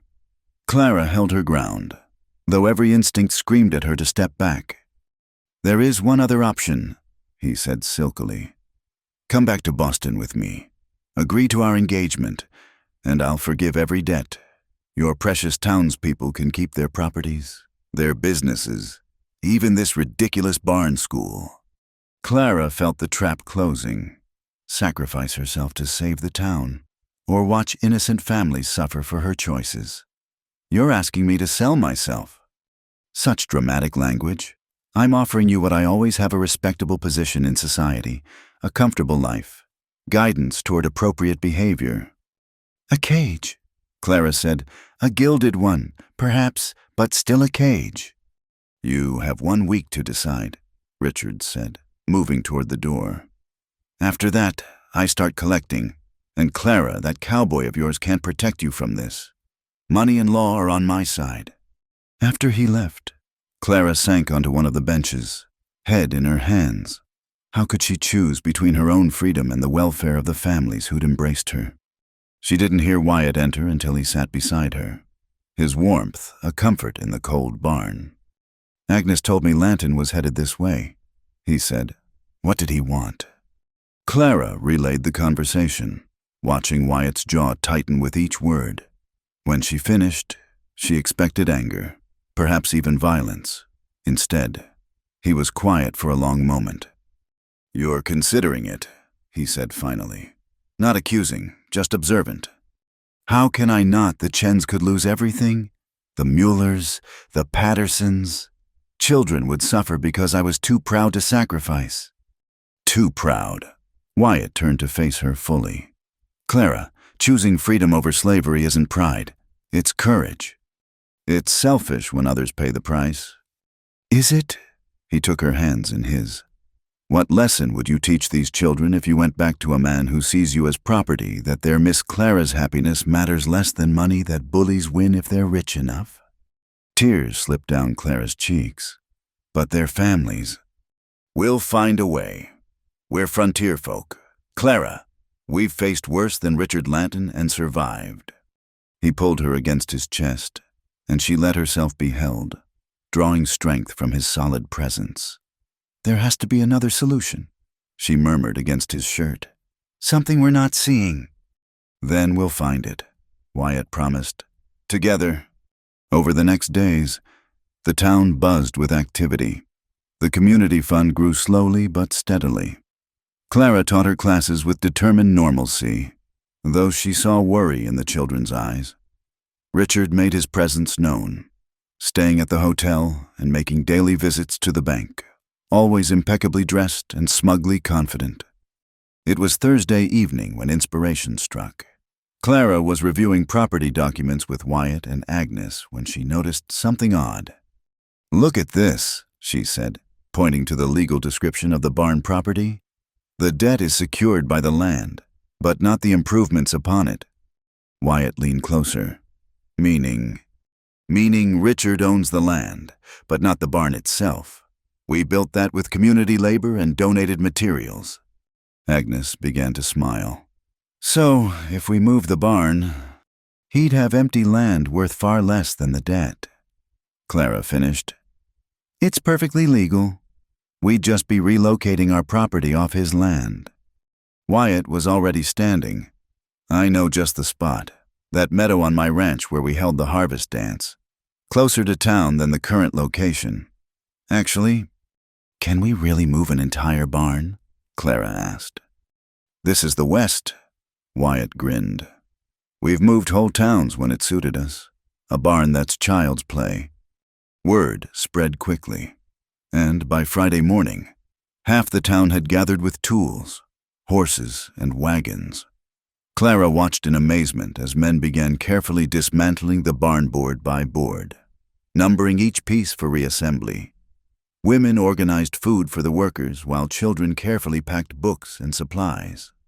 Richard appeared mid-morning, his face purple with rage. "What is the meaning of this?" "We're relocating our property," Clara said calmly. "I believe you'll find everything perfectly legal. You own the land, not the improvements we made." "This is theft. This is community," Wyatt corrected, not pausing in his work. "Something you wouldn't understand." Richard sputtered and threatened, but the town attorney who'd appeared with suspicious promptness confirmed the legality of their actions. Richard stormed off, and the work continued with renewed energy. By Saturday evening, the barn stood in its new location, rebuilt with the same community spirit that had created it originally. If anything, it was sturdier than before, with improvements suggested during reconstruction. The children ran through it with delight, exclaiming over the better windows and smoother floors. "It's not a complete solution," Clara said to Wyatt as they watched the sunset from the barn's doorway. "Richard still holds those debts." "True, but you've shown him, and more importantly, the town that he can't control everything. That's worth something." On Sunday, Clara stood before the packed church, not for services, but for another community meeting. This time, though, she had news that made her hands tremble with excitement.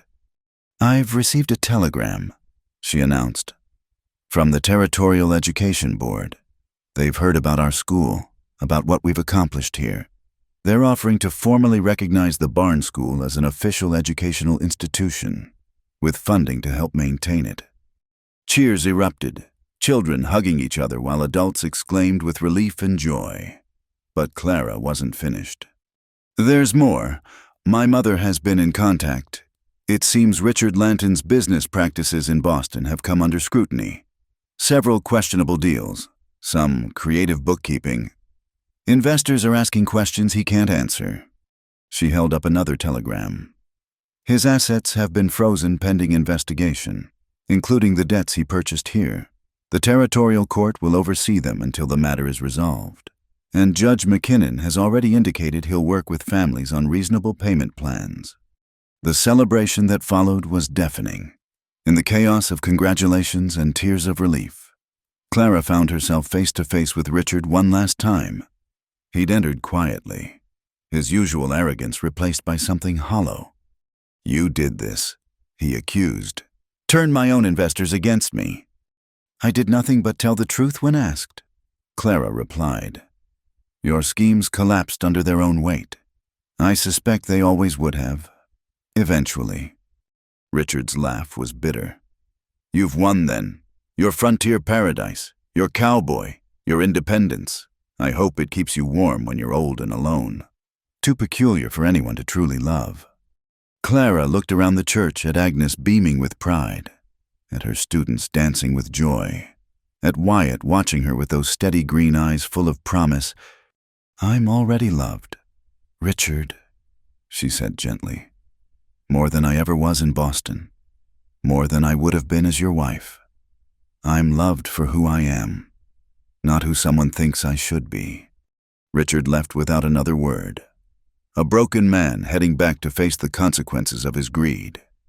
Clara felt no satisfaction in his downfall, only relief that the threat was past. Later, as the celebration wound down, she found herself outside with Wyatt, looking up at the clear winter stars. "Thank you," she said, "for standing by me, for helping me find solutions that didn't require sacrifice." "You found those solutions yourself," Wyatt said. "I just helped with the heavy lifting." Clara laughed, leaning into his warmth. "Well, you're very good at heavy lifting." "Clara," he said, suddenly serious, "this week, watching you face down Lanton, seeing your strength and cleverness, I know I've said I'm falling in love with you, but that's not quite true anymore." Her heart stuttered. "It's not—" "No." He turned her to face him. "I have already fallen, completely. I love you, Clara Mayfield, all of you, your height, your intelligence, your fierce protection of those you care about. I love the woman who stands tall and the woman who kneels to comfort a crying child. I love—" Clara stopped him with a kiss, pouring all her own feelings into the connection. When they parted, both breathless, she whispered, "I love you too. Have for longer than I was willing to admit." They stood there under the stars, two tall figures perfectly matched, having found in each other not just love, but true partnership. The barn school would continue, the town would thrive, and Clara Mayfield, once too tall, too much, too everything, had found exactly where she belonged. The community meeting at the church was fuller than Clara had ever seen it. Every pew was packed, with people standing along the walls and children sitting cross-legged in the aisles. The crisis with Richard Lanton had passed, but its resolution had awakened something in Dust Pine, a recognition of their collective strength and Clara's role in revealing it. Mayor Thompson called the meeting to order, his weathered face unusually solemn.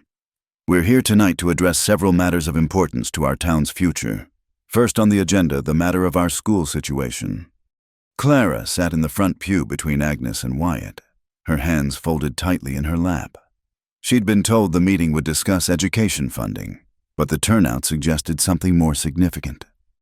"As you all know," the mayor continued, "Miss Winters has submitted her resignation, effective immediately. The woman took the morning train back to Sacramento, claiming our children were, and I quote, unteachable wild creatures." Chuckles rippled through the crowd. Clara had heard about Miss Winters' dramatic departure, complete with complaints about children who asked too many questions and parents who expected actual learning rather than rote memorization. Meanwhile, Thompson gestured toward Clara, "We have in our midst a teacher who's built something remarkable. Not just a school, but a community. Children who'd never held books are now reading. Families separated by language are united in learning. And when our town faced its recent crisis, who stood at the center of our resistance?" "Miss Clara," several children called out, earning fond smiles from their parents. Thompson nodded. "The school board has met, and we're prepared to offer Miss Mayfield the position of official head teacher for Dust Pine. The salary isn't what she'd earn in a big city, but it comes with full support for her educational methods and autonomy in curriculum decisions." Clara's breath caught, after months of fighting for acceptance, to be offered not just a position but freedom to teach as she believed best. There's more, Thompson added.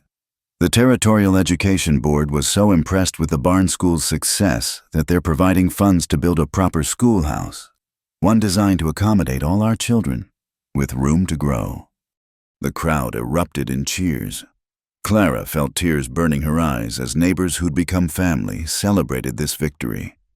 But Thompson wasn't finished. Before Miss Mayfield responds to our offer, there's something else. Mrs. Patterson, would you come forward?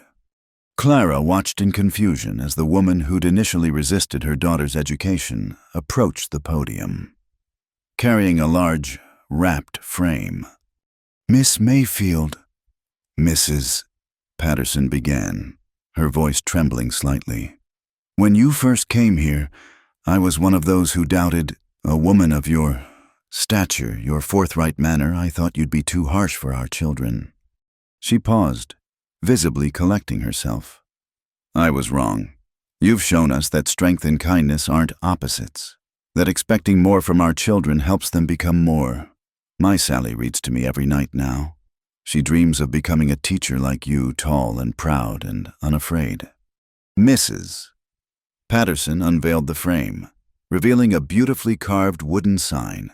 Clara Mayfield School, where every child stands tall. Clara couldn't hold back her tears then. She stood, looking out at the sea of faces, her students, their families, the community that had claimed her. She began, then had to stop, overwhelmed. Wyatt's hand found hers, grounding her.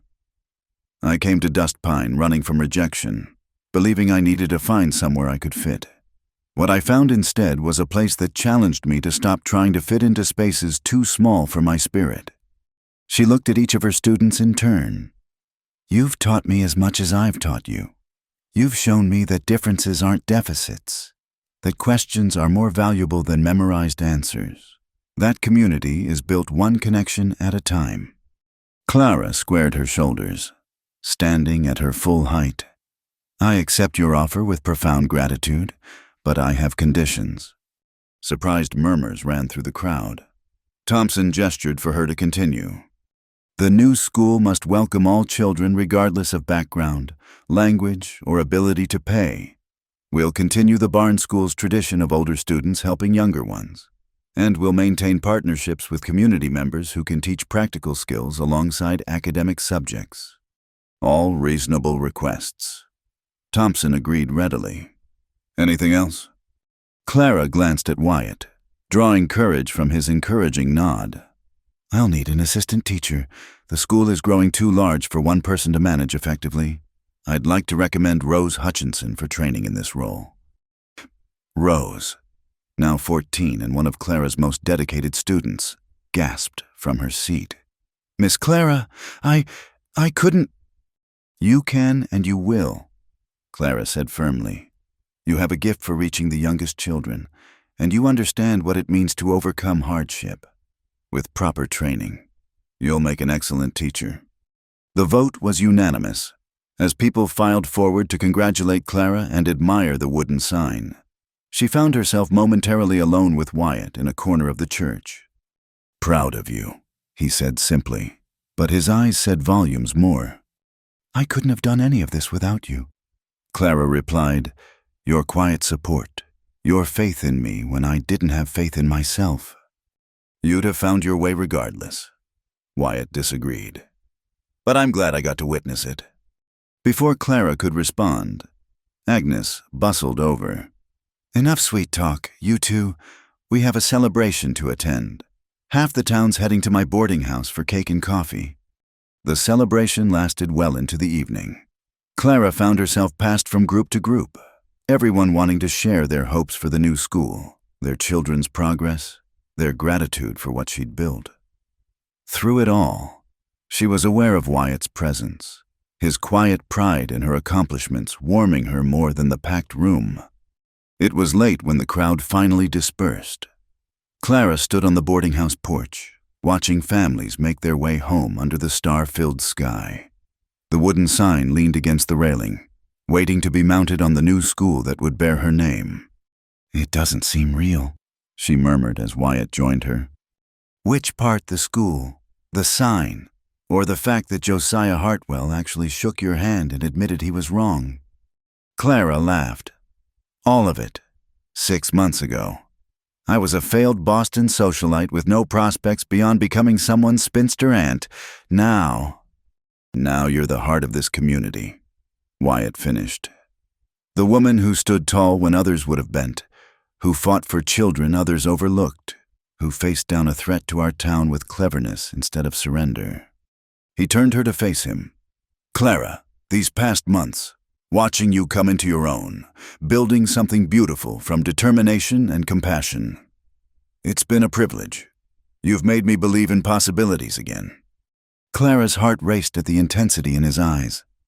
Wyatt, I know we've only been courting a short while, he continued, but I've lived long enough to recognize what matters. And what matters is that I can't imagine a future without you in it. Your strength, your kindness, your magnificent stubbornness. I want it all, for always. He dropped to one knee right there on the porch, pulling out a small velvet box. Clara Mayfield, you've spent your life being told you're too much. But to me, you're exactly enough. You're everything. Will you marry me? Clara stared at the ring, not ostentatious like Richard's had been, but perfect in its simplicity. A single pearl surrounded by small garnets, unique and elegant. It was my grandmother's, Wyatt explained. She was tall, too, and strong-willed.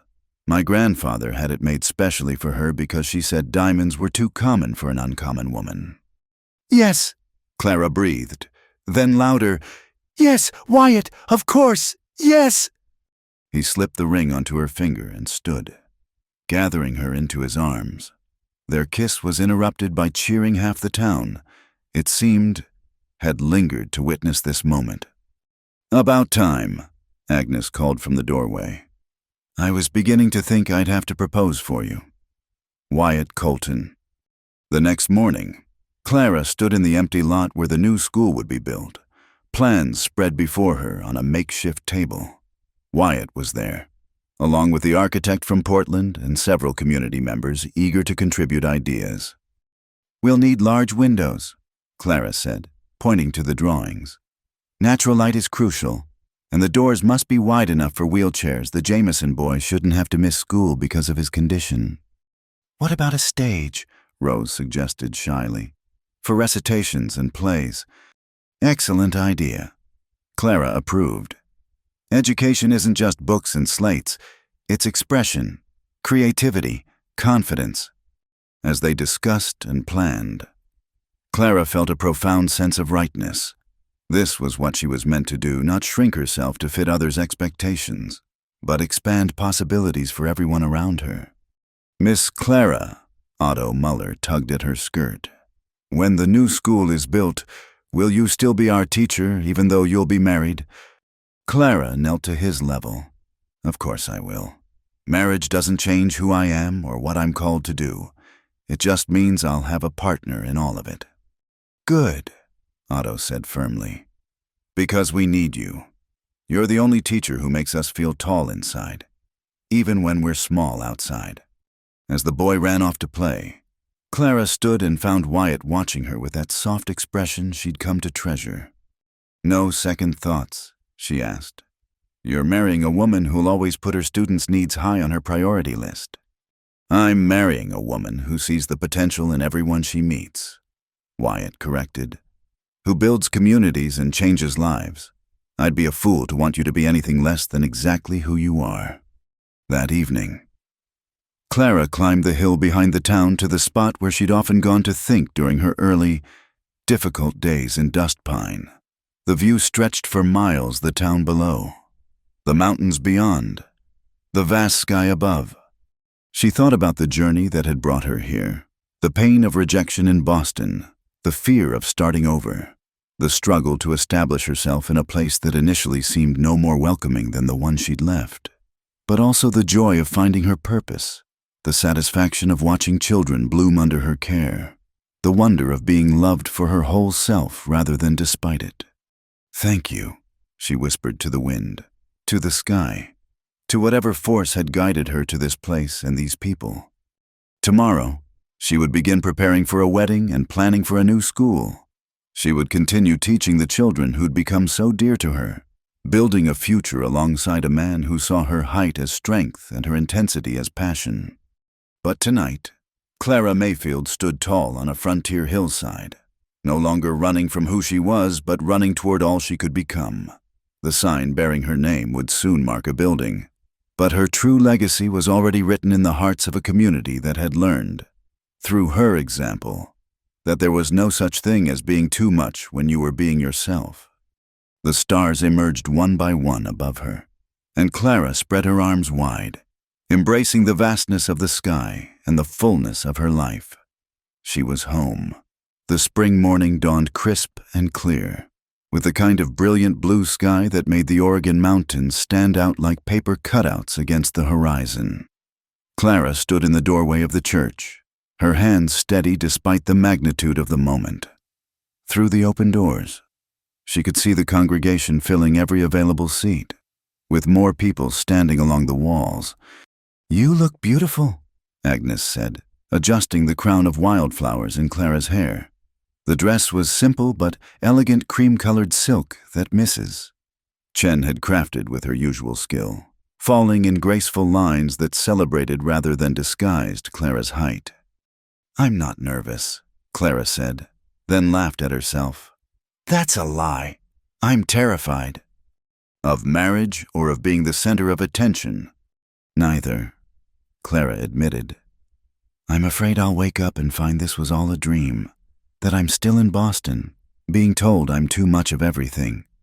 Agnes gripped her shoulders firmly. "This is real. Clara Mayfield, that man waiting for you at the altar, this town that loves you, those children who see you as proof that being different is a strength all real. You've earned every bit of this happiness."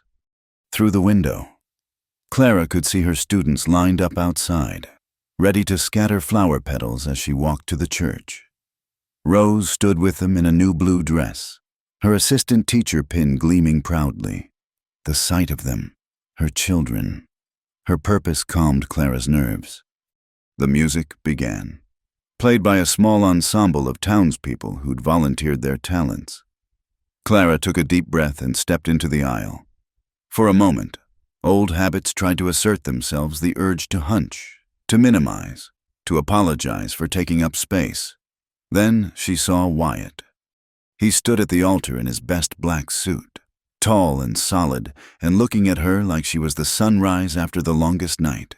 His eyes held such warmth, such certainty, that Clara felt her spine straighten and her chin lift. She walked down that aisle at her full height, meeting the gazes of her community with joy rather than apology. The ceremony itself was simple. Reverend Morrison spoke about partnership, about two strong individuals choosing to become stronger together. When it came time for vows, Wyatt spoke first. "Clara," he said, his deep voice carrying easily through the packed church. "When you arrived in Dust Pine, I'd been sleepwalking through life for 3 years, content to exist rather than live. Then you walked past Sullivan's window, trying so hard to disappear, and I thought there's someone who doesn't know her own light yet."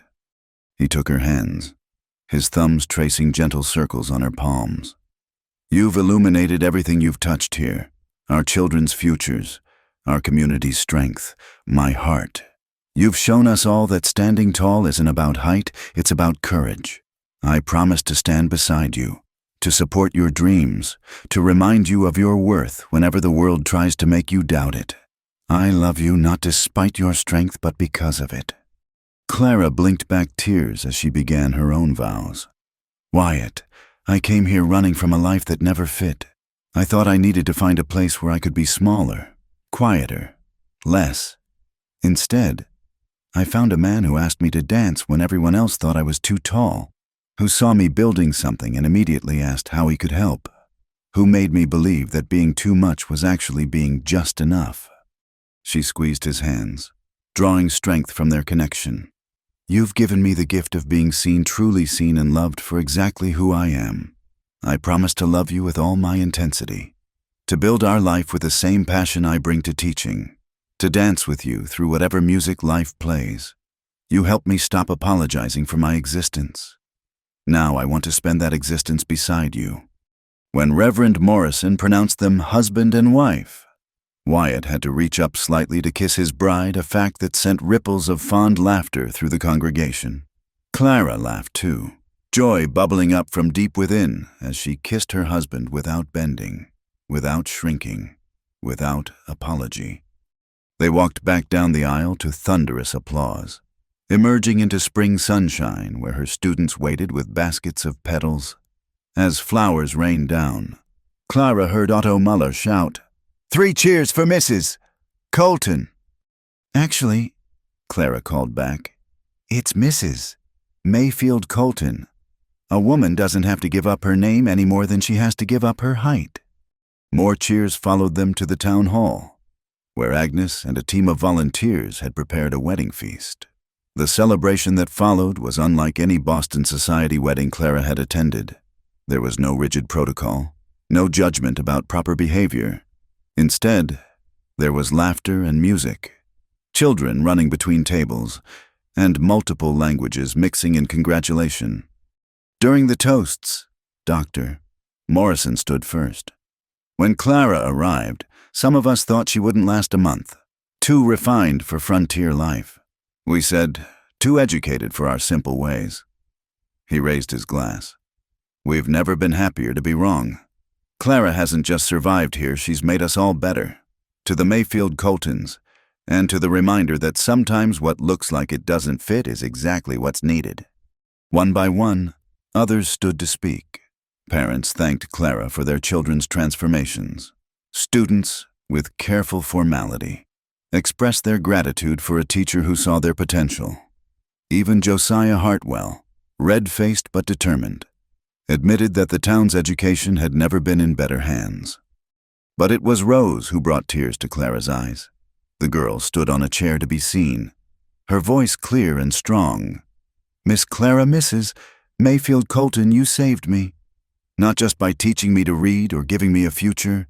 You saved me by showing me that broken things can be rebuilt stronger. That being alone doesn't mean being worthless. That standing tall has nothing to do with height and everything to do with hope." As the afternoon wore on, the celebration moved outside where musicians had set up for dancing. Clara and Wyatt led the first dance, moving together with the ease of long practice. This time, no one stared in judgment. Instead, other couples joined them, creating a swirl of movement and joy. "No regrets?" Wyatt asked as they turned together. "Only one," Clara said, then smiled at his concerned expression. "I regret it took me so long to get here." As the sun began to set, painting the sky in the shades of rose and gold, Clara found herself standing with Wyatt on the same hill where she'd often retreated during her early days in Dust Pine. Below them, the town sprawled in the evening light, smoke rising from chimneys, the sounds of continued celebration drifting on the breeze. "The school breaks ground next week," Wyatt said, his arm comfortable around her waist. "The Clara Mayfield School will be ready by fall term." "The Mayfield Colton School," Clara corrected. "Partnership. Remember, besides, you'll be teaching there too. Those practical skills classes were your idea." "Fair enough." He turned her to face him. "Speaking of partnership, I have a wedding gift for you." From his pocket, he drew a folded document. Clara opened it to find a deed for the hill they stood on and the surrounding meadow. "I thought we could build here," Wyatt explained. "Our home. I mean, close enough to town for your teaching, with views that go on forever. A place where we can raise children who never have to wonder if they're too much of anything." Clara threw her arms around him, not caring that tears were streaming down her face. "It's perfect. You're perfect. This life is perfect." "Not perfect," Wyatt disagreed gently. "Real, messy, and challenging and wonderful, but ours." As stars began to appear in the darkening sky, they made their way back to town, where Agnes had prepared the best room in the boarding house for their wedding night. At the door, Clara turned for one last look at the celebration continuing in the town square. "A year ago, I couldn't have imagined this," she said softly. "Being loved, being valued, being excited about the future instead of resigned to it." "What do you imagine now?" Wyatt asked. Clara considered. A home full of laughter. Children who grow up knowing they're loved exactly as they are. A school that keeps growing and changing lives, gray in our hair and wrinkles on our faces, but still dancing together at town socials. She looked up at him. "Is that too much to want?" "With you," Wyatt said. "Nothing is too much. It's all exactly right."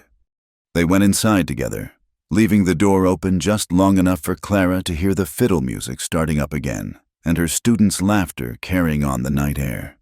Tomorrow would bring new challenges, new dreams to build, new lives to shape. But tonight, Clara Mayfield Colton stood tall in every sense that mattered, no longer seeking a place to fit, but having created a space where everyone could stand tall together.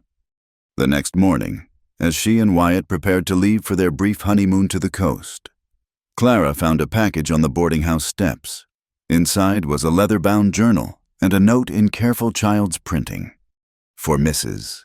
Mayfield Colton, to write down all the stories of standing tall. Love from your students. The first page had been filled with signatures and drawings every child she'd taught, welcoming her to this new chapter. Clara pressed the journal to her heart, knowing that of all the gifts she'd received, this understanding from her students of what truly mattered was the most precious. As their wagon rolled out of town, Wyatt driving while Clara leaned against his shoulder, she thought about the dance that had started it all, how Wyatt had watched her in silence, then asked if he could be her first. Not her first dance, she'd had many of those, but her first real partner, her first true chance at love without conditions, her first opportunity to be fully herself with another person. "Thank you," she said quietly. "For what?" Wyatt asked. "For seeing me when I was trying to be invisible, for asking me to dance, for being my first." He kissed the top of her head. "Thank you for saying yes, to all of it." The road stretched before them, leading to the coast and back again, to a life of teaching and building and growing. Clara sat up straight, no longer needing to make herself smaller, finally understanding that she had always been exactly the right size for the life she was meant to live. The woman who'd once been too tall for Boston had found her perfect fit in the frontier, not by changing herself, but by finding people who celebrated her exactly as she was. And that, Clara thought as dust pine disappeared behind the hills, was the greatest lesson she could ever teach or learn, that we are all exactly enough, exactly as we are, when we find the courage to stand tall. Thank you so much for listening to this Wild West love story. I hope Clara and Wyatt's journey touched your heart as much as it touched mine while sharing it. Where are you listening from today? Please comment below and let me know your thoughts on their story. I love connecting with listeners from around the world. If you enjoyed this tale of standing tall and finding love in unexpected places, please subscribe to Wild West Stories 1850. Give this video a like and hit that hype button to help more people discover these frontier romances. Your support means everything and helps keep these stories alive. Until next time, partners.